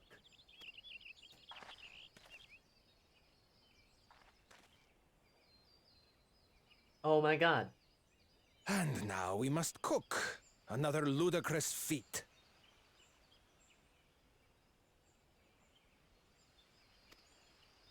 So it might seem, but there's bound to be deeper meaning to it.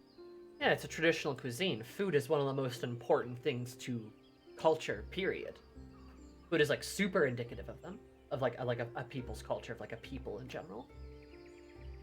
And I wonder if Wuklamat has an advantage. I wonder if she knows the food pretty well. She might not, though, because she grew up with palates. I fucking popped up when we reached the cooking competition. Let's go! Hell yeah. Just because Sarah Judd disapproves, I like it. Hell yeah, Kami, I agree. But also, Kona might be good at this too, because Kona's, very science-minded. So if we give Kona a recipe, he can probably follow it perfectly, right? However, Bakul Jaja and Zoralja will probably do fucking terrible. Because Bakul Jaja will be like, I don't want to cook, I don't want to do it, and like flip the table. And Zoralja's probably not cooked anything in his entire life. Probably not. So, and this is perfect for Eris, as her only crafter is culinarian. True! She can actually cook! Let's go! She probably recalls nothing, but it's not impossible to assume that she might have some connection to, say, the food of her people, or would not have been served that at any point. Right. Let her cook. If you want to learn about a culture, learn how they treat death and how and what they eat. Correct. Food and death. That's how you learn about cultures. And that's exactly what we're doing. It is. It literally is. So using food as a way to promote understanding and to promote a sort of people. Brilliant, actually. It's fucking perfect. That's how people work. Really good idea. Agreed. Given that the very future of our nation is at stake, all parts of this rite must have significance. And props for Lama T and Kona to both go, there's probably deeper meaning to this than just cooking a dish. Where Bakul Jaja and Saralja are like, this is stupid! So see, Kona's growing. This is good. This is great.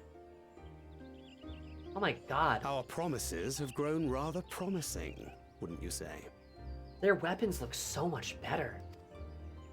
Indeed. If I were to guess at the significance of the feat, few all the things science reflect so the history and development of a culture so clearly as its culinary traditions. The variety of stewed dishes in Garlean cuisine bespeaks their agricultural roots and cold climes, true.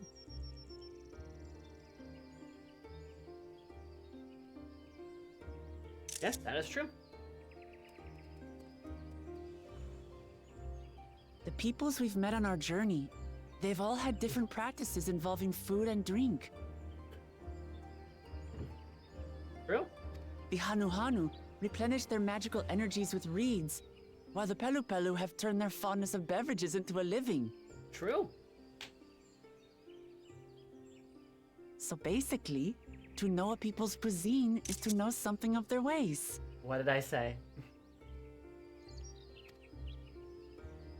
With each feat, we have deepened our familiarity with a given community's history and culture. Mm-hmm. Is this what Father intended for us all along? Probably.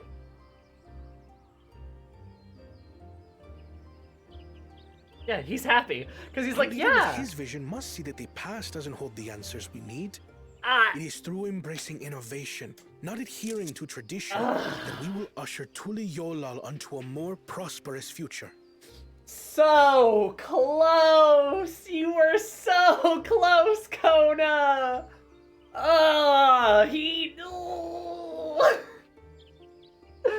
See, this is what I mean by he's growing, but he is still close-minded.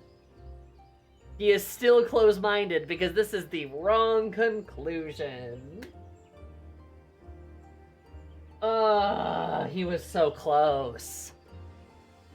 Like, okay, this is like, I feel like, I'm gonna be honest with this one. I feel like this is especially insulting, though. Let me cook, chat. Food, cuisine, tradition involving food, 9 times out of 10, I'm not gonna say it's perfect without flaw in every single way, but 9 times out of 10, there is a reason tradition and food intermix, and why things that have been prepared the same way for hundreds of years have stayed that way for hundreds or thousands of years, because it works. Right? Okay, let me throw an example at you. Let me throw a cultural food at you. Right, that some of you may or may not know about. In Iceland, they have a thing called hakar. Something I've eaten. It's fermented shark. Right? It's fermented Greenland shark. It's a traditional food that I have that is mostly nowadays a tourist food because it does not taste very good. But back in the day, it was a source of protein. And in Iceland, unless you could fish, or if you got really lucky and you caught a puffin, you didn't have a lot of protein. You didn't have a lot of meat, right? So shark, and specifically Greenland sharks that they could fish from, which had a lot of meat on them, was a valuable source of protein. Of course, however, Greenland sharks are poisonous. So how do you get the poison out of their system? You ferment them.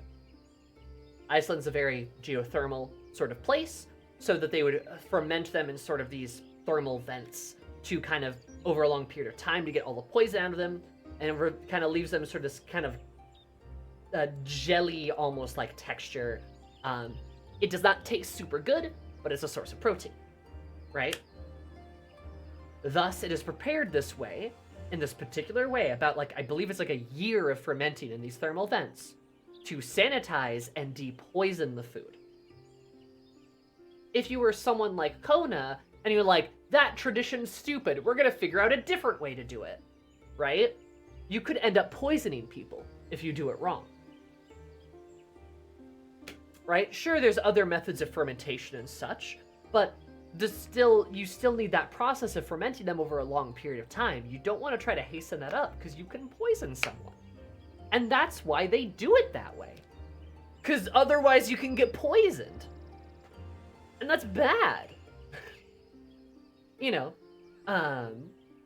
that's kind of, that's a really good example of like why tradition and like culinary stuff like intermix like that, is because typically the reason why a group of people prepare food a certain way is because it works, and changing that sometimes can be very bad or dangerous even. Like I said, there's of course exceptions that, you know, maybe some things are not always the best and some things change over time, but you know, there's a reason why we bake bread the same way we did all of those years ago.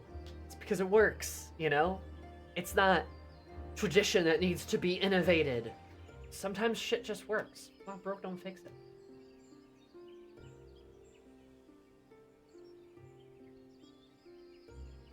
I mean, if you're like Coney, you wouldn't fuck with the fermentation poison people, you just make them eat Archon loaf instead. Right.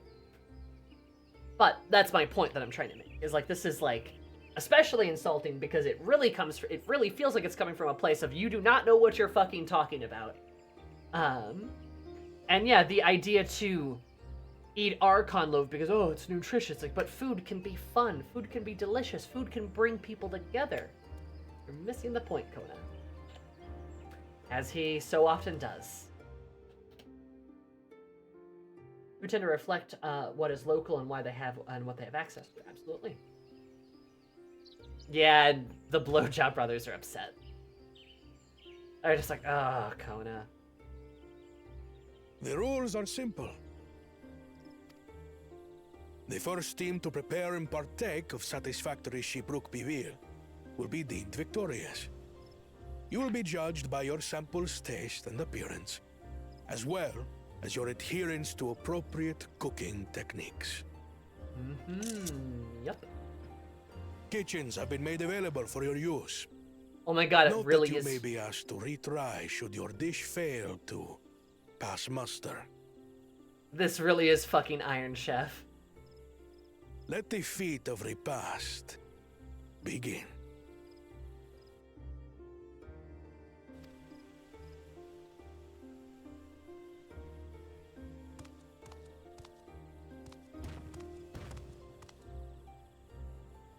I've never actually heard of Shibruk Bibil before. It's a light, I wonder. Oh, she's never heard of it.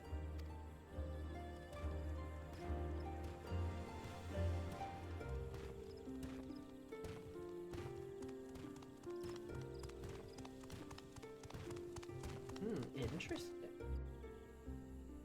Still on the surface, once you think about it, it's a good test and challenge. It really is. Yeah, I'm all down for that shit. I love cooking. I love food.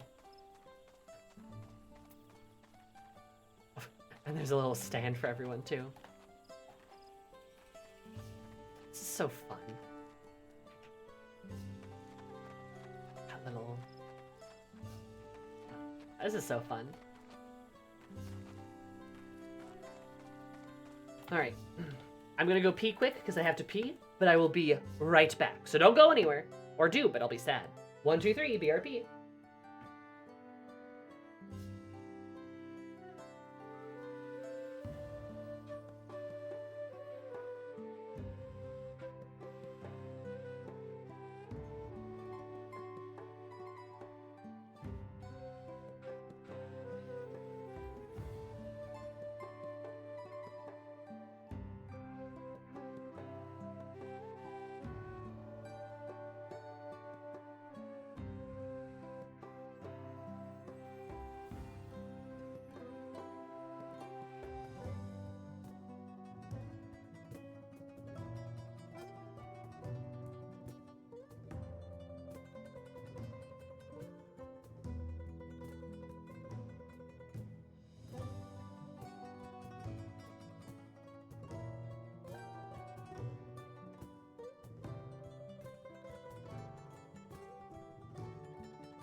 I return.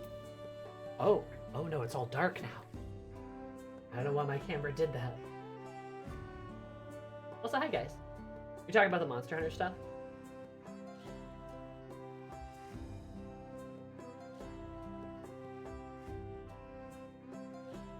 There we go. That's better. A bit brighter.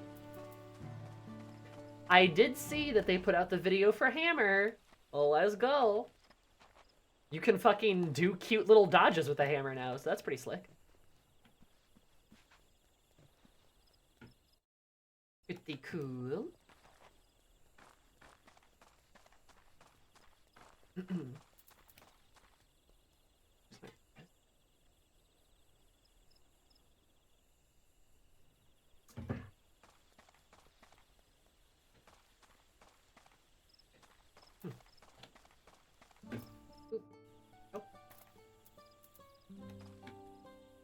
Alright. I promise we'll no doubt have thoughts on how best to proceed. Let us ask perspective. Promise about Jar Jar formidable on the field, but the kitchen? I think the odds are in our favor. Hell yeah. I agree.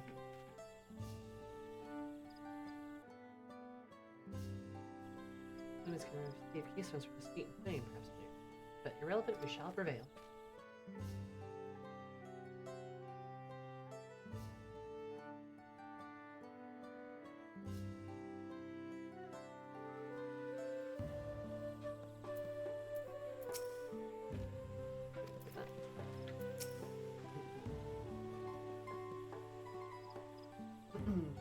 Myself connoisseur of all things tasty and TURAL. The first kid of Jabrook PBL, right? Which is I would have loved to defeat you in a high-stakes culinary bout. Couldn't have asked for better allies. Parents to thus be decided, the stars align for us indeed. Hell yeah. Let's go.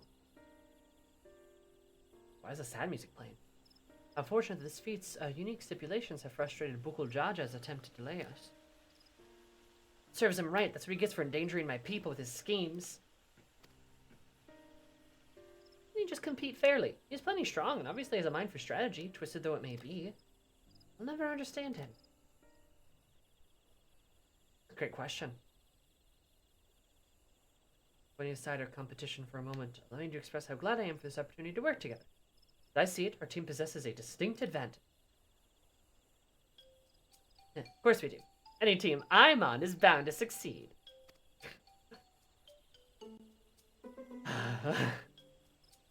Precisely. I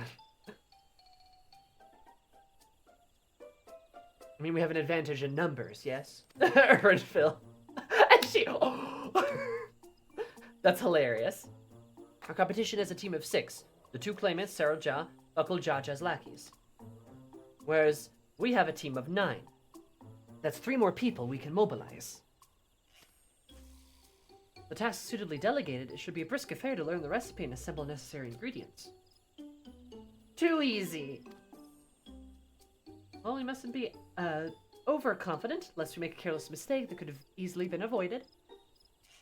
Our first order of business should be determining the recipe for Jabrook PBL.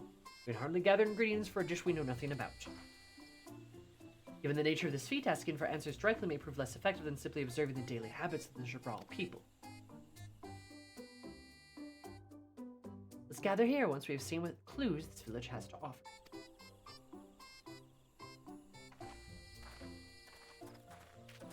Nice.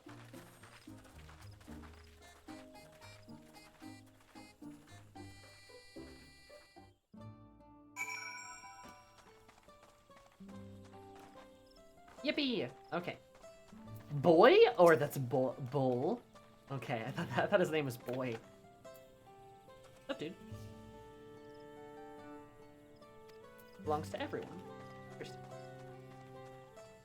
But I feel like they have a communal kind of vibe here. I see. Smart boys doing smart stuff.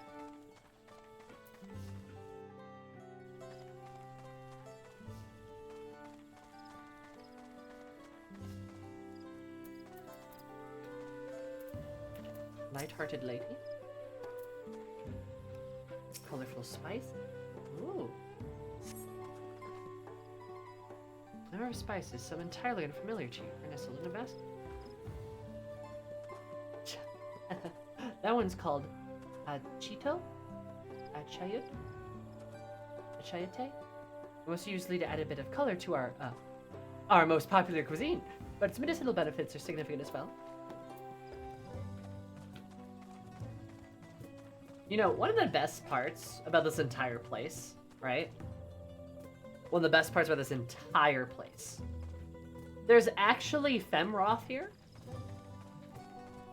There's like female Rothgar here, which is pretty great. Instead of all of them being men. And it being like a little weird. Right? There's just a bunch of men everywhere. Just everywhere. Like, huh. Right.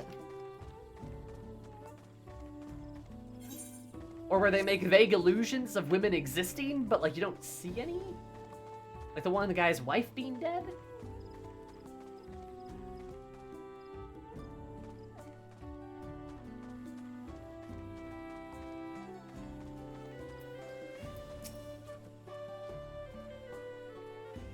Recipe for Shabrik Kabila? Wish I could tell you, friend. A dish so delicious is meant to be shared. Alas, we are forbidden from divulging anything. Orders from Rook himself. Tremenchi has given me a fierce craving. I don't know if there's still some Ibruk to be had at the market. Wink. Okay, so they are kind of helping us. That's very sweet. Wink. I love that. Oh, they're wrestling.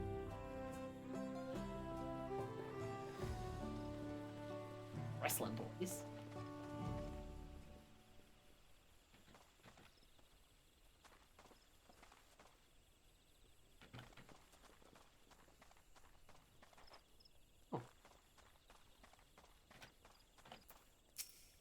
Hello, boys. Cut our losses and head to Mamuk. His feet is nothing but a fool's errand. Oh, are they his goons? Or the fool if you think we won't tan our hides for leather if we dare return without keystones. Besides, we've taken from the house cap before. How difficult could a second time? Hi, guys. Oh, what are you looking at? Salt liquor? Mind your own business! They run away. I'm gonna eat them. Hired goons? They're gooning. Watch out.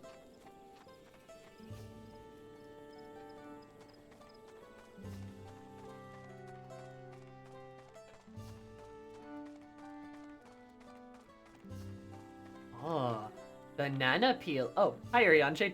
Thick and hard. That's smoke. Banana?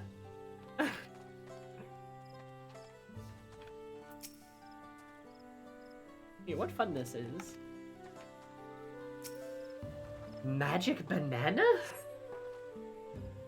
It appears to be smoking. But it appears I've gone and dropped my Jatika banana peel. I could barely see it for all the steam issuing from my underground oven. Ah, there's nothing like enjoying a tasty banana while you use the leaves for your cooking. Oh my god, I love these guys. That peel's magical. He's just like sitting there giggling to himself. And they're so silly, I love it. They're just like, oh no! Ugh. Wild Tika banana.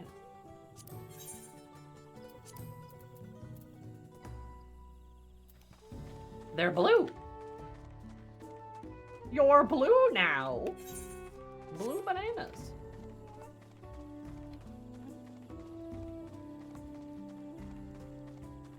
Oh no, I left my hint on the ground.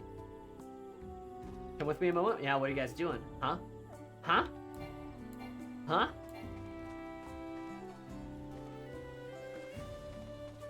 I wish I could get rid of my glowing orbs, actually. That'd be nice. I don't want to have glowing orbs this whole time, actually. I changed my mind. I'm gonna go find something to fight quick.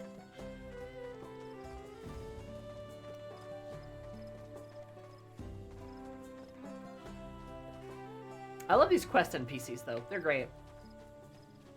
Like, oh no, we're not allowed to help you, but... Look at this thing! Is it not a clickable buff anymore?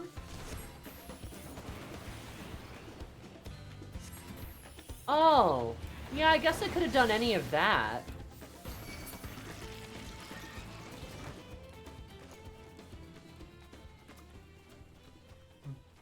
But, oh well! Gotta fight, gotta be Eris. I'm 2 in the zone. Must fight temptation to clear all monsters out.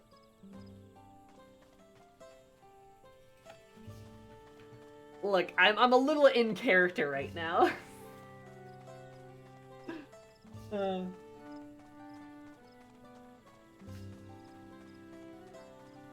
have fun with their orders. Sure, you can't tell them directly, but if they ask, you can get as clever as you want. A jewel, also known as Jatika banana. Sure is tasty. Oh. Blue nanas. Is that jewel also known as Jatika banana? God. This is great. Sorry, I'm back. What did we discover about the Jabruk Pibil? To do a prediction that villagers were forbidden from educating us, directly. However, many were still preparing it as one might a staple dish. An observation of the techniques yielded clues, though. Clues enough. A lady blending local herbs and spices was only too happy to describe the ones I didn't recognize, neither confirming or denying any relation to Jabruk Pibil. But in one particular, she called all common Jabal dishes a chote, she called it. See then, Jabruk Pibil is indeed a dish as ubiquitous as Alphino claims, and we've confirmed our first ingredient. Meanwhile, I did observe the varying bundles wrapped in the leaf of Najul, or banana, in certain locales.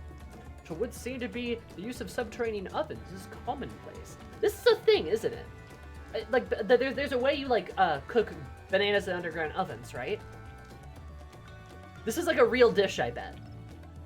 I don't know what it actually is, but I bet this is like a real dish. I feel like that sounds familiar. I said the same. I think we know what's inside those bundles then, don't you?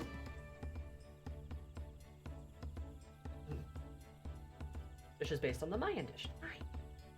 Rutinta Pibil? Yes. Nice.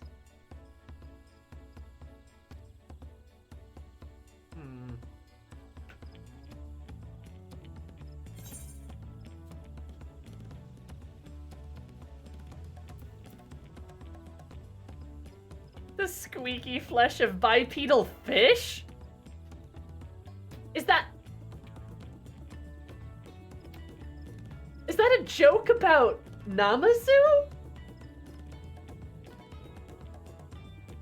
The squeaky flesh of bipedal fish? Yes! Oh, no!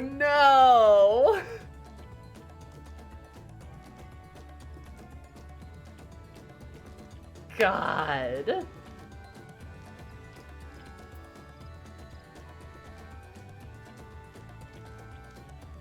Nah, we'll say this. This will be funny.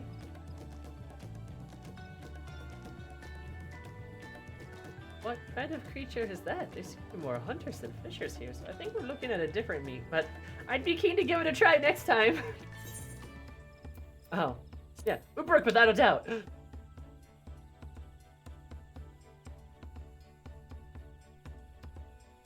As would be expected of a dish called Jabruk Pibil indeed. Summarize the dish of one Ubruk flavored combination of spices, including chote, steamed underground with najul or banana leaves. When our assumptions are correct, we must learn where and how to procure our ingredients. Maple cuisine, its ingredients would be close at hand, which is why Thanker and I scouted the surrounding forest while you were all exploring that village. Between the local vegetation and wild brook, we should have everything we need in regards to meat and spice. Leave it to the master gleaner.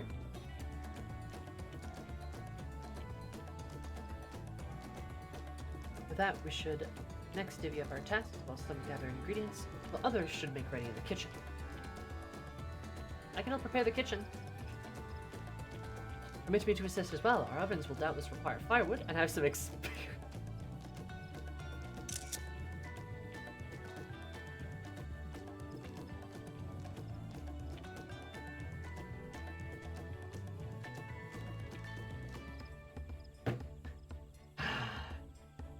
Alpha now. Why are you like this, my son? He is so proud. He is so proud of having gathered firewood in fucking Heaven's Word. Oh my god. Astudia made him a pyro, truly. He knows what he's good at and sticks with it. I mean, he's so proud of his little firewood gathering skills. He's like, I have some experience. He's such a goober. I love him. I love my son. Though, that is really cool, Kiki. I love that. I did not know a Recipe Reborn. I did not know she made Jibruk Pibil. And going so far to like grill them in banana leaves too. That's like sick. That's super cool. I should check that VOD out actually.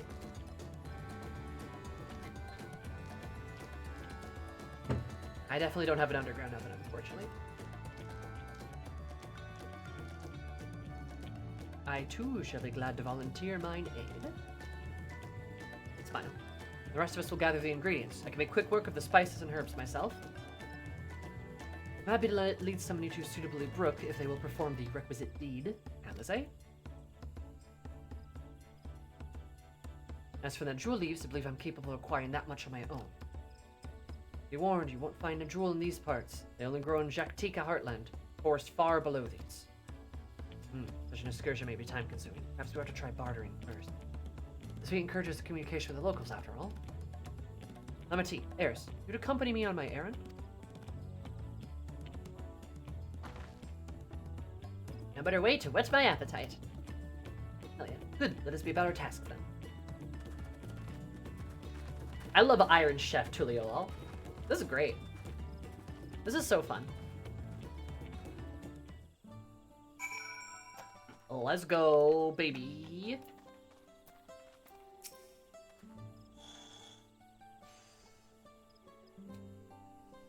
She had no specific task assigned to her, so had her accompany me. No more, no less.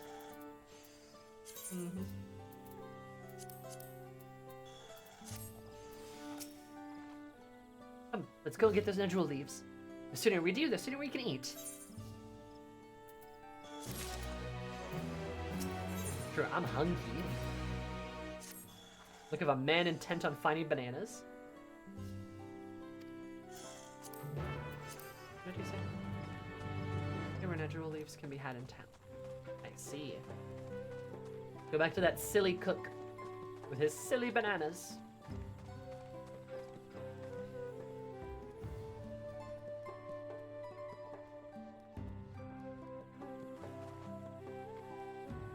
Anything exciting happened while I was gone? Alphino bragged about firewood, and we talked about a Recipe Reborn making Jibruk Pibil. So, that's kind of cool. Oh, and this maybe the cook Orianje was talking. It is indeed fashioned to oven of sorts. Fascinating. Cochinta Pibil is already up to date and mentioned that reference Jibruk Pibil for FF14. Excellent. That's awesome. Oh, hello again. Did you need something? Like, yo, we need bananas. You know where we can get bananas? Natural leaves for purposes other than Jibruk Pibil, naturally. Unfortunately, I've used up my last. You'll have to travel to the lower forest for more. Galmjeric Grove is the source of the finest jewel leaves you'll find. Wild variants you sometimes see in the city markets can't compare. See, I'd hoped to avoid such a lengthy venture, but if there's no other way to obtain our ingredient, then Jaktika Heartland we shall go. Allow me to save you the trip.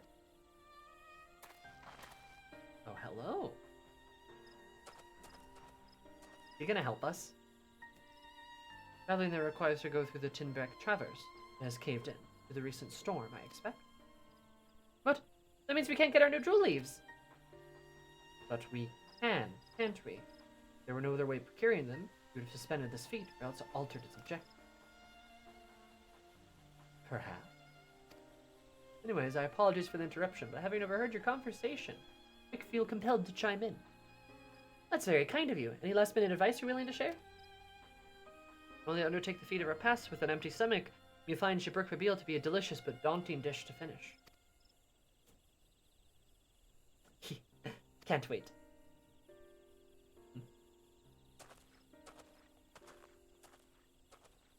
There has to be another way to get those leaves. So there are no leaves here, and we can't travel for more. How are we supposed to gather all of our ingredients? There has to be a way to get them. These are meant to deepen our understanding of the peoples and the cultures of Tuliolal. So perhaps there is something that Jabruk Pibil that we've yet to learn. Something of significance other than its recipe or ingredients. And Eris is like, yep. I see. Like, who was the first to make it? It's history or that sort of thing. And, since Yaktel's history you're interested in, you should start with the Old War. Between the Jabal and the Mumulja, right? These forests have borne witness to centuries of warfare, evidence for which is a scar remains a scar upon the earth. For the end of that bloodshed is to know Jabruk Pibil. Huh? How does Steam Jabruk have to do with bloodshed? Precisely the question we must answer. Vexing through such a detour may seem, I can think of no other way to approach this feat. In my case, you may wish to visit the site of the settlement ruined by the war. The village of Ion Ayosh lies a short distance to the east. Interesting. Village of Ion Ayosh? Understood. Thank you for your help. Come on, let's go see this place. Yeah, I can't imagine Zoral and Bakul Jaja are doing this right now. Revealed the history of our people. The important developments therein are another matter. Oh my god.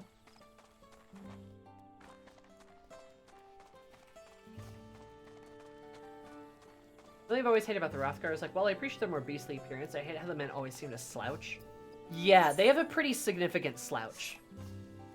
But the women don't. They, like, have straight backs. The men are, like, really hunched over. I don't know why they did that, because the cats in FF10 are not like that.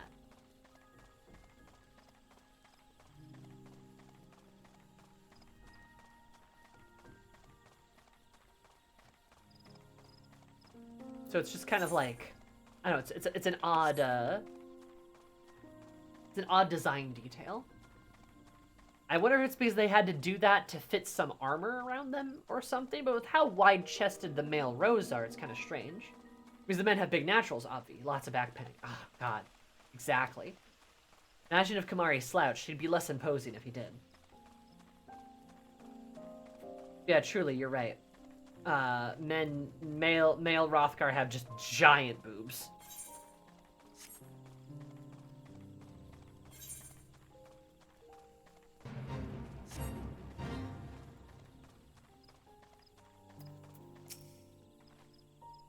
There's a war between Mom and John and the Shabral, but I have forgotten some details. The hunch was too much for you? That's fair. Well, Ion Ayosh must be further east. Let's continue with all haste, for all we know our competitors may be on our heels. Such devastation! This was not my intention. Junebug, thank you so much for the follow. I super duper appreciate it. Hope you're having an absolutely jubilant day, because in my day we're jubilant. Oh god, that is a deep hole. Hello. Also, hello Matthew, how are you?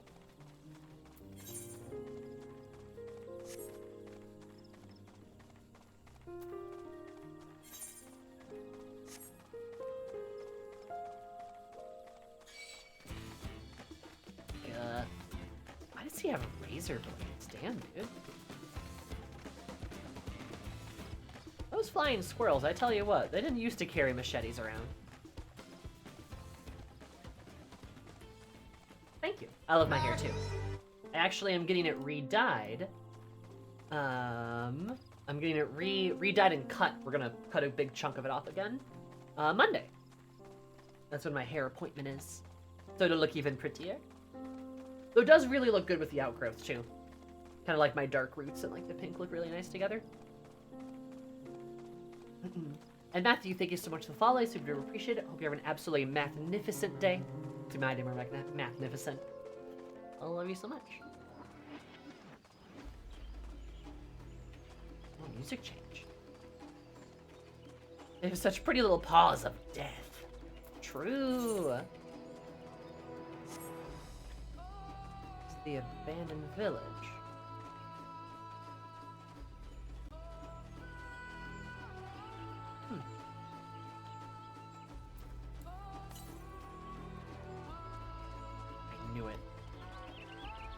I feel like there's an aether current around here. There it is. Yep, I knew it. I could smell it. Oh. Oops.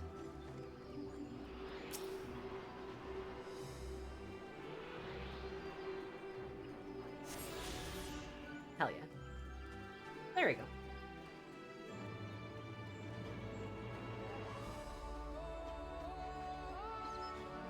I do like the zone music though, it's very pretty.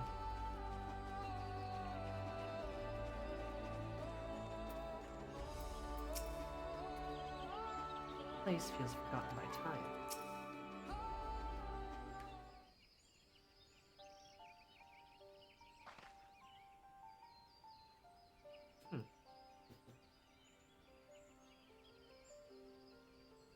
This village of Ionayosh, or what's left of it. A place of light and life. My grandfather called it home, in fact. Our boy! Look, Evo! Look, Evu! I didn't know you were in Yaktel.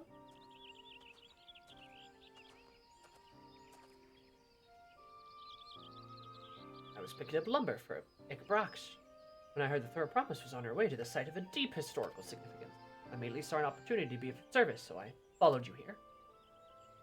Look, Eva was the shipwright who came to our aid during the Feat of Reeds. Pleasure, you're a member of the Third Promise's retinue, I assume? Oh. Oh, look, Evu. Oh, man, he's about to make a mistake. For a moment, I suppose I am. My name is Kona. Nice to make your acquaintance. Kona, that's a good name, a familiar name. Where have I heard... Kona, I said the second promise of Tuliolo! Oh, I didn't think that address of John served its own son as some common retainer. Such was suspected not be excused. Please take up your gun and... Oh, come on, not this again! Oh my god. I take no offense, so please do not dwell on it. He's so silly. Ah, alright then. I shan't dwell on it. And right on cue, at least he's consistent.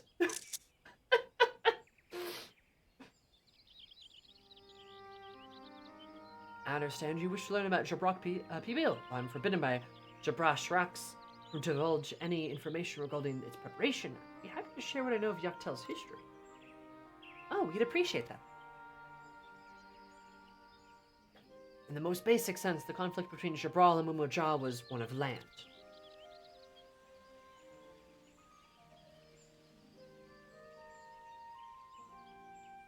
The Mumojal live in the lower forest, where the thick canopy obscures the sun and the soil is unforgiving to crop. This drove them to covet the upper forest, the home of the Jabral. They launched a determined campaign to seize it for themselves. This sounds a bit like Bakul Jaja, huh? The advantage ever favors higher ground. Jabral forces held the upper hand against the invaders, rebuffing them time and time again. The state this village would attest, the tide eventually turned. What brought it about? Something you know all too well. Blessed sibling.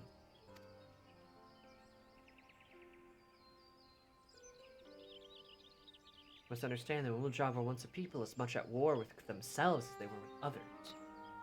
The Hobigo, the Bonawa, the Dopero each sought to assert dominance over the others, even as they engaged in Jabral in battle. In an effort to strengthen bonds and discourage infighting, Hobigo and Bonawa leaders arranged a marriage between their children. However, this political measure affected the course of history in a way no one could ever imagine. Long believed the partners of different clans could not have children together. But then it happened. A child who shared the blood of a Hobigo and Bonawa, both a two-headed Mumojal. Thus, with tremendous physical strength and magical prowess, he grew to be the mighty warrior that eventually rising as the first Autar, ruler of all three clans. It's their father? Which qualities would dispose anyone to leadership, character notwithstanding? Under the Autarch's rule, the newly united Mumojal became a force to be feared, and war soon came to a head. It's best you see the results firsthand. Let's visit another battlefield from that time. We'll continue this tale.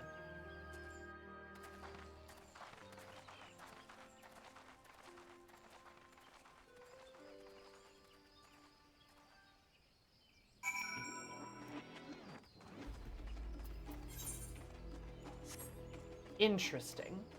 Oh, okay. Forest that was burned. I see. So close by.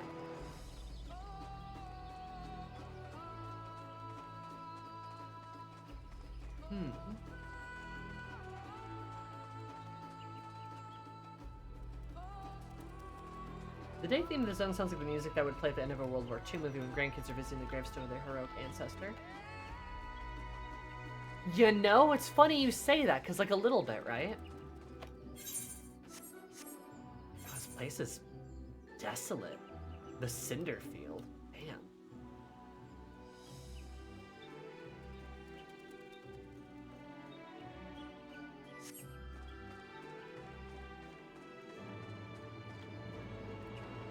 Those giant ballista. Oh, 12. Oh, he says the 12. Happened.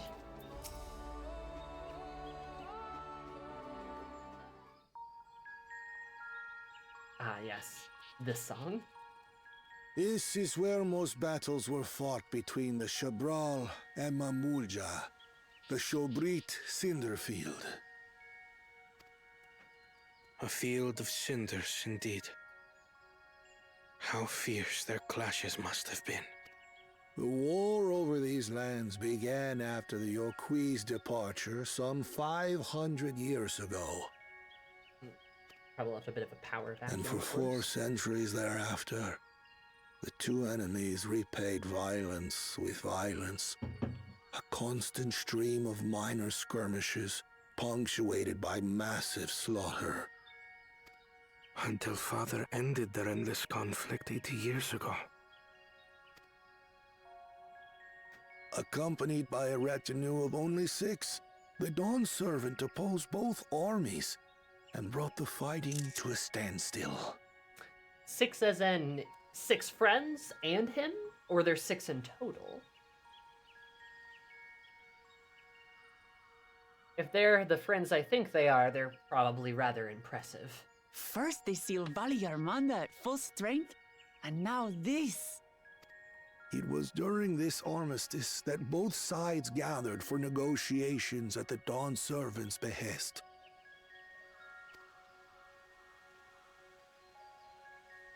Seven who sealed Vergamanda. Oh. Oh. Echo time! Also, hi, Sal.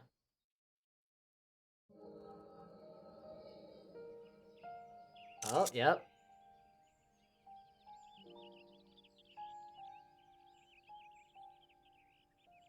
Squad. For too long, you have been bound by your ancestors' violent legacy. It is past time you broke free of it. He sounds different, too. I like that. I'm mad. Everything okay? Yeah, it's some Turali Warriors of Light shit. Absolutely. Tell that to the Scale Scum! We fight to protect what is rightfully ours. If not for their greed, we'd be living in peace. 14, bro. Shit. Buff your tails and scurry off, then! Cowards like you ill deserve the bounty of this forest. Even should one of you succeed in vanquishing the other, your triumph will last only until a new invader arrives.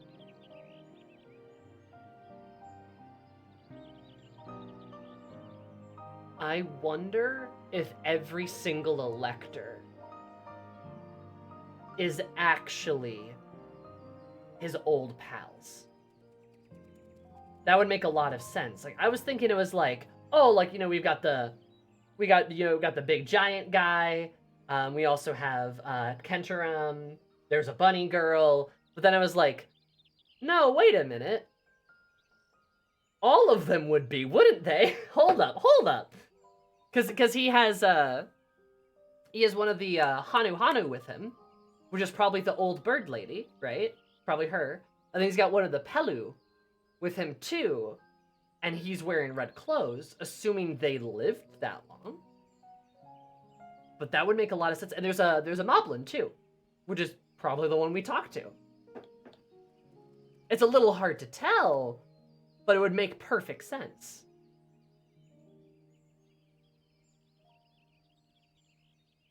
She was a child last time Gulu Jaja rode through their parade? Maybe not. Giant's probably the same one. I imagine he is the same one. He's probably that old. I don't know if the rest of them all are.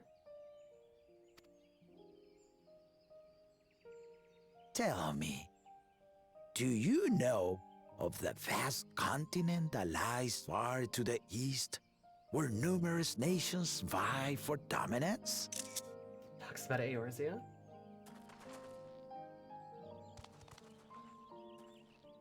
You do not. And why should you? Affairs beyond the salt we have no intention to cross are of no consequence to us.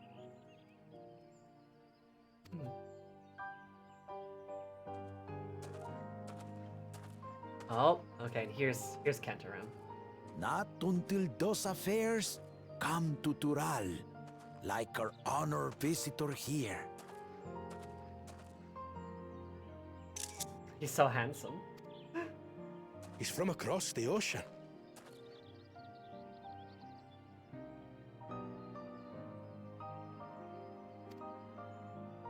I've been to the ocean before, and it's nothing but water farther than the eye can see. What sort of vessel could possibly reach its end? That such technology exists is indisputable, as is foreign powers' awareness of TURAL. Yep. If any such country were to develop a taste for Turali soil and bring to bear the might of innovations we can only imagine, what do you suppose happens then? Vow of Reason sounding real smart right now. It's got them all thinking. You do not know the warlords of the East, but you know that if they came, they would not settle for a single forest. By joining hands, we might create a unified front, an alliance capable of repelling them or any other foe. There is no greater proof of these than my companions and I. Alone we are weak, but together we triumphed over Valigarmanda. And then, yeah, then he would be the Mu'ul-Ja. What? Serious Warrior of Light shit. You defeated the Sky Ruin?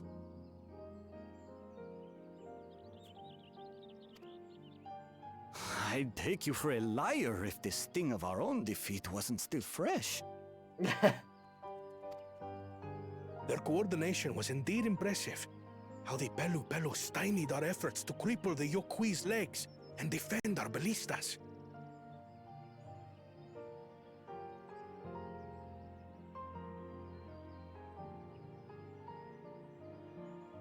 Cripple the Yokui's legs, oh my god. Damn. And when we withdrew to strike again from a distance, the Hanu called the winds to make our arrows miss their marks. In seeking to exploit their weaknesses, we only subjected ourselves to their strengths. True.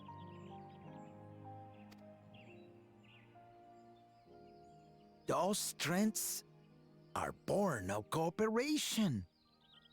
The guiding principle of the nation we envision.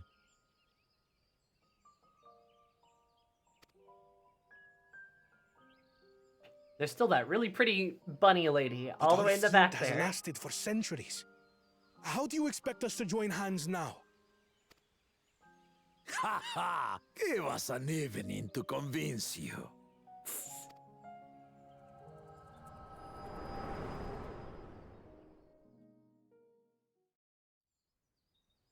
He's just like the nicest guy ever, but who did we see that... Who did we see that would have caused that? Don't worry about her, I'm sure she's just a background character. So began that legendary banquet. And somehow not like Aaronville's mother or some shit. One would not expect sworn enemies to abruptly drink to each other's health, and, indeed, a tense silence hung over the venue.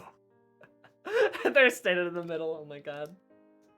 But then, the Dawn servant called for the exchange of traditional cuisine. So it was that the Mamulja partook of spiced meat, and the Chebral steamed Najul. And food brings people together. Before long, delight manifested upon the faces of those present, each side impressed by the other's dish. Seeing this, the Dawn servant laughed and declared once more. Their flavors, he said, would be even better combined, and he proceeded to help them prepare the new creation. Which is, okay. Nice. I love that. That's so cool. Bibil, I'd wager. That's so cool. It is a marriage of Chebral and Mamulja cultures, and proof of their newfound cooperation. The Dawn servant had asked for a single evening, but the feasting is said to have lasted 3 days and 3 nights. So delicious was their repast. Honey girl. In the end, a peace accord was reached, and the Dawn servant's words at that time still illuminate our way forward. Ignorance begets a strife. Understanding begets fellowship.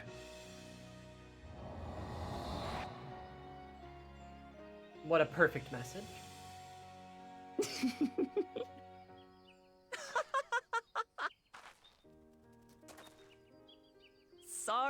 Sorry.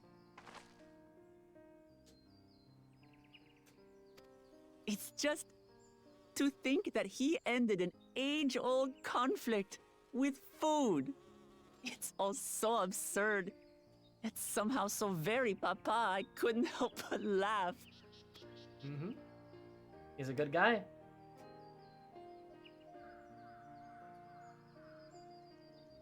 Ignorance begets strife. Understanding begets fellowship.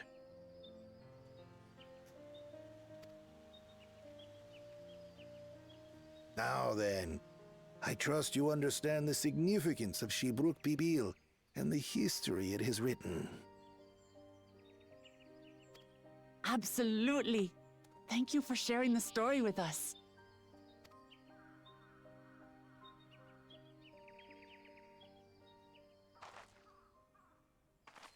Someone else is here. What's wrong?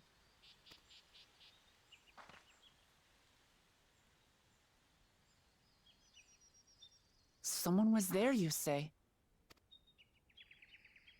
Perhaps our competition is cooking up some scheme or another. Not so sure. An echo vision. Bitter and half-baked, no doubt. Eris knows better. Because she saw an echo of that whole scene, which means she's like, someone from there was there, which would not be any of our competitors. Mysterious. I love that, though. That's a fantastic story. I love that a lot, actually. The idea of food bringing people together is like a timeless tale, right? And features prominently in some of my favorite stories. It's a great trope. But it's also a very real trope. Like, food does bring people together. Delicious and tasty food could be appreciated across cultures. You don't have to share a language with somebody to know something tastes good, right? And that's why, like whenever I travel on my stomach, and I try to eat as many, like, local things as I possibly can. Dungeon Meshi! No, exactly. I mean, that's Dungeon Meshi's entire core theme, is that food brings people together. Holding of two enemy forces being brought together on the battlefield once again reminds me of a very particular story from World War I, interestingly. I think I know the exact one. These small stories about all these different people are so good, it builds up the world very quickly for us. It does. And what a beautiful and positive message. What a fantastic message for the story to have, being simply just, you know, like, hey, like, ignorance begets strife, and understanding begets fellowship. When you are ignorant of other people, you become afraid of them, and through that fear, conflict arises. But when you begin to understand other people, you could become friends. And that's great. Like, it's very, very sweet. Christmas armistice? Yeah. Exactly. Yeah. That's exactly what I'm thinking of.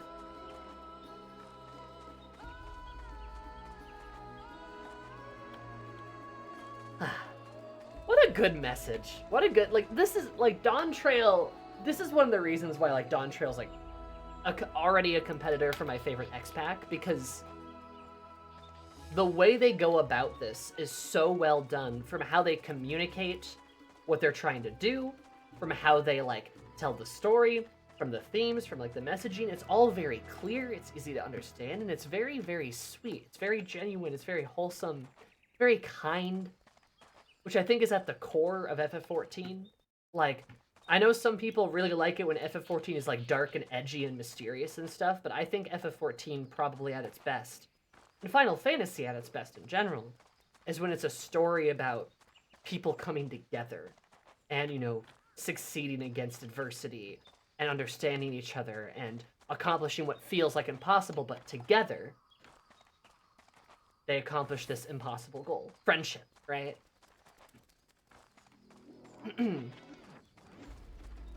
I think it's really cool.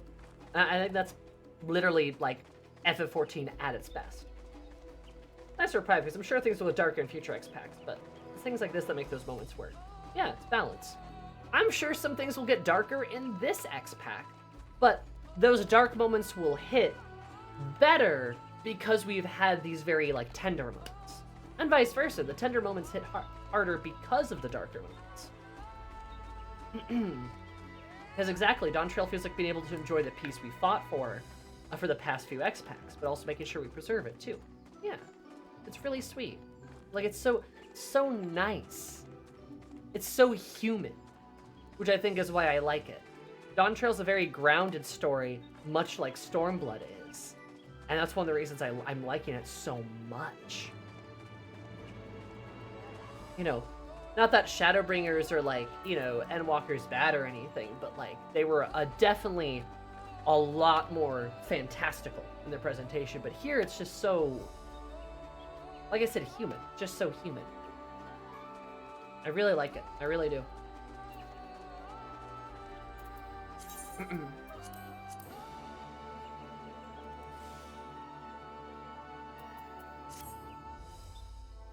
Almost treating like a time of healing for my wall, and with that frightening, it clicks for me. I think, honestly, that's kind of what it is like for a little bit like that. That's a bit like what it's for Eris, too, I would say. I was happy this journey the Warrior of Light has been on since the beginning of ARR. I mean, absolutely. And not even the entirety of ARR, but we're talking like the first, like, 10 or 20 levels, right? We're promoting, like, joy and peace and, like, hope, right? That's awesome. That's so cool. It fits the story so well. And I don't know, it's just really nice, especially after something like Endwalker, which is literally about, like, hope versus despair. Now we get to, like, kindle that hope too.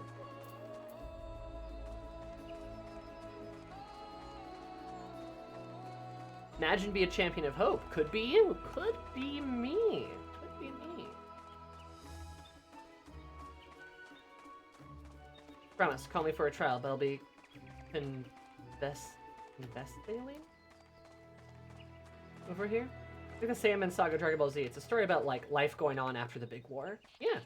No, I mean, it's cool. Like, I hate the idea that, like, stories have to always be about these grand conflicts and that these giant battles and things.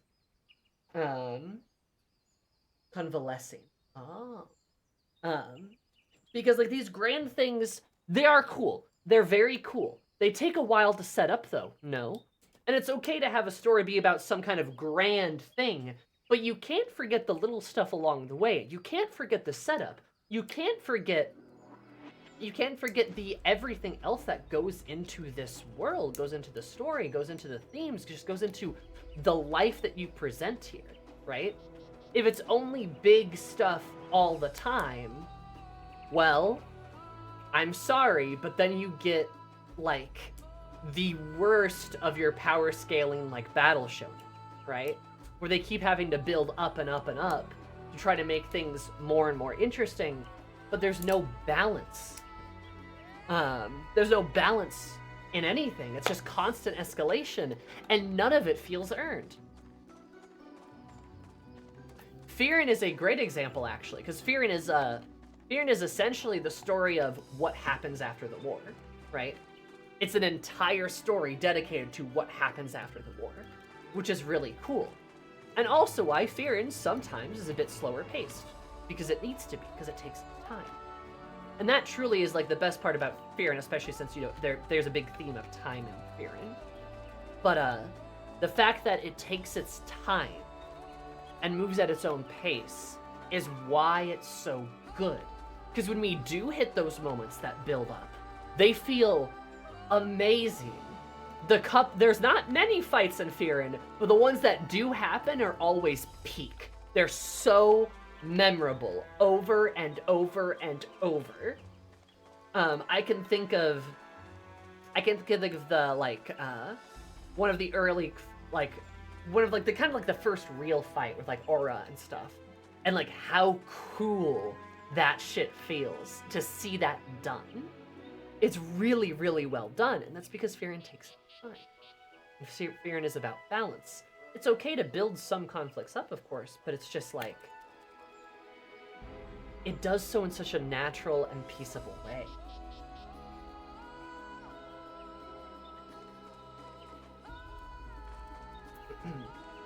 Not to mention Frieren's animation is top-notch. Studio Bones level good or something. I mean, yeah, it's very well animated, for sure. But just, it's beautifully written to begin with, which is one of the reasons why it's so good. And like Dawntrail, it takes its time, and that's okay. I'm sure some people are upset that, you know, we're doing a cooking competition for one of the trials, but they've completely missed the point if that's the case. It's okay to slow down sometimes. It's more than okay to slow down sometimes, it's necessary. That's how good stories are good. How it happens. Oh, they are! Whoa, I'm like psychic or something. The funny thing is, we literally do have a character who's a famous asshole being like, I don't want to do this, it's a waste of time. And then for people to do the same thing, it's like, guys, really? You're playing Final Fantasy XIV, the main story is like a 500-hour game. It's gonna be like that. We collect their salt for cooking it delicious. Don't be a Bakul Jaja, be a Wooklamat. That's what you want to be. Be a Wook Evo, even. There's so many options. Don't be a Bakul Jaja.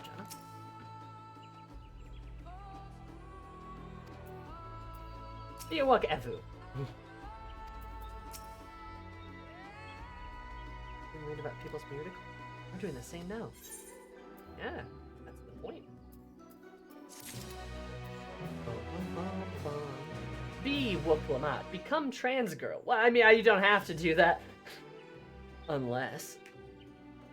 Maybe not as whiplashing as Wook Evo. I mean, come on. What's so bad about it?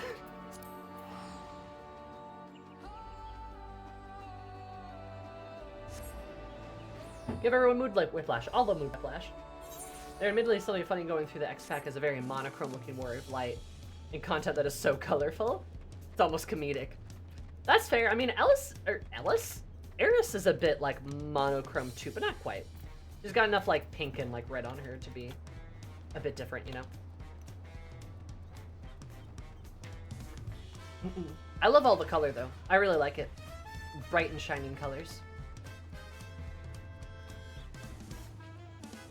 Viren does look like she stepped out of a FromSoft game a little bit. Compliments to the chef, of course. But she does look very very Bloodborne-y. That's not what I meant, Zerum. I'm talking about Asmira's Warrior of Light.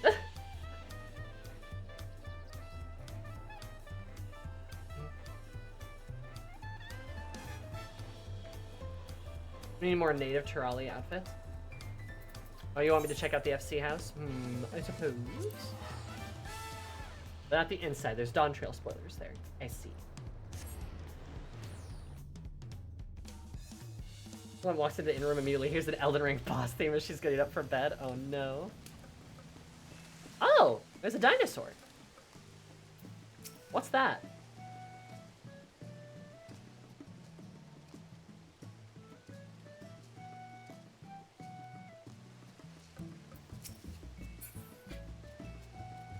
Don't worry about it. Uh-huh. Okay. Well, the dinosaur's great. Just ignore that for now. I see.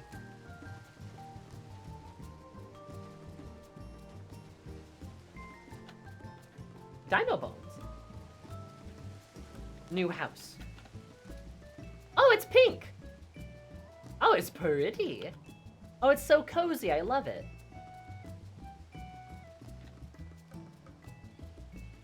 Thank you for keeping my dinosaur. It has a deck. Oh, it does. That's so pretty. I like the stone.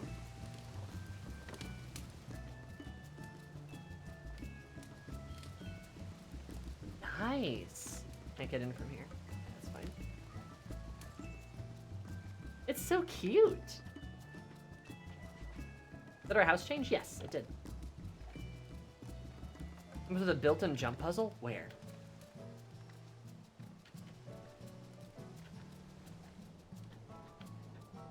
Where's the jump puzzle?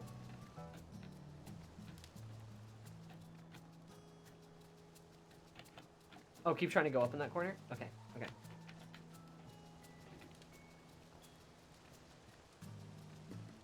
Oh. Oh. I see. Oh. And there's a tree. Oh god, it's hard to see. Oh.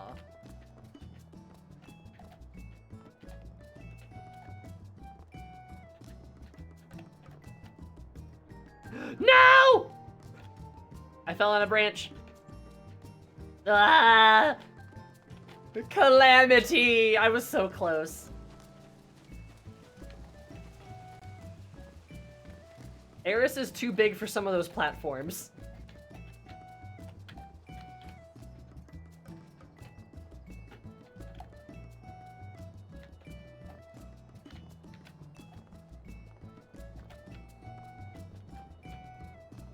I can't see! You can walk up most of them? Ah.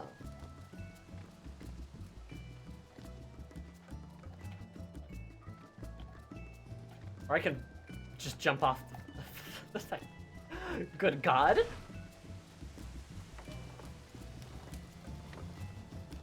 It's very pretty, though.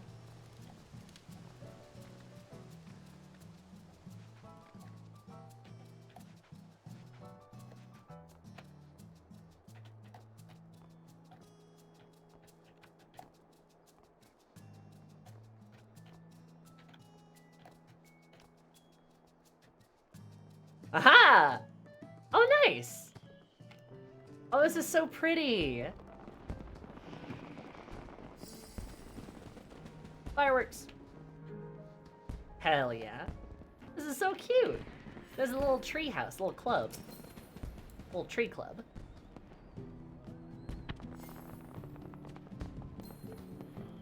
Oh wait, those fireworks are probably because of the festival. Okay. Forgot about that.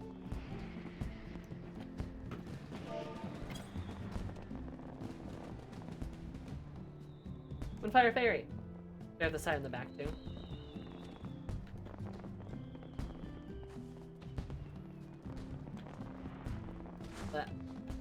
Break my legs. Oh, there's like a back deck. Nice. Very pretty. And a swing. Can I sit in the swing? Hell yeah. This is so cute. Man, Sal, you really outdid yourself. Oh, I love this. And yay, we still have the hot tub. As we should.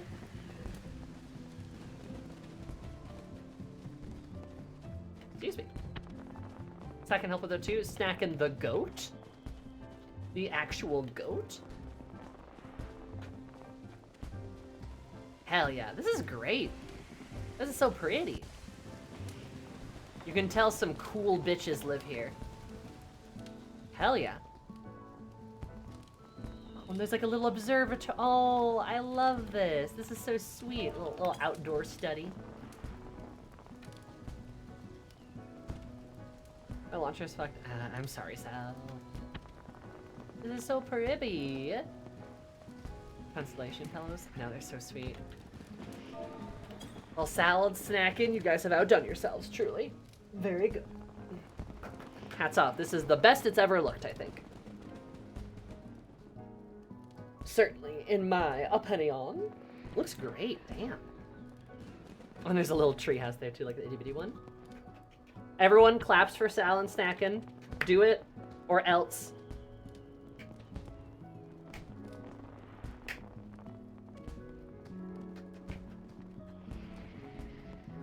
Excellent, excellent. Good job, good job, good job. Ah.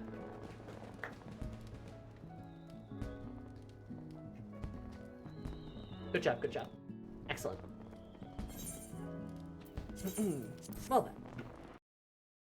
I have D&D in about 20 minutes, 25 minutes. So, if I'm going to eat before then, I should probably move on. That was also a good stopping point, honestly. Learning about all that stuff, I feel like, is a very good, natural place to stop before we move on to other things.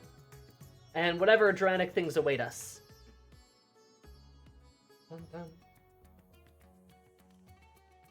Let's see. Who can I bother?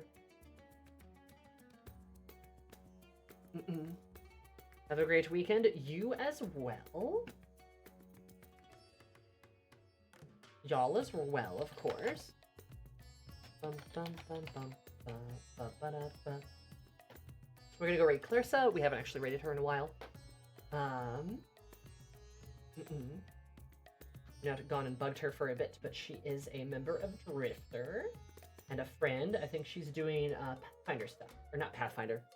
Party Finder, ha ha ha! Wow, look at me. I'm so TTRPG peeled. They're just all, it's all in my brain. Thank you for stopping in though. Thank you guys for hanging out. I big appreciate it. My socials are there, raid messages there. I will see you guys Monday for more Persona, an actual Persona stream this time. Since presumably I won't be sick with mosquito. And then I think Thursday maybe we got FF14. Should have a nice longer stream, I believe. So yeah, thank you guys for being here. I big appreciate it. I can't wait to, I guess, unlock more mysteries of Dawntrail. So I will see you guys then. Take care. Be kind to yourselves. Be nice to yourselves. Go make some delicious food. Go make a delicious dish. Maybe one that you haven't made before. Try it. Goodbye, guys. I'll see you later. Bye-bye.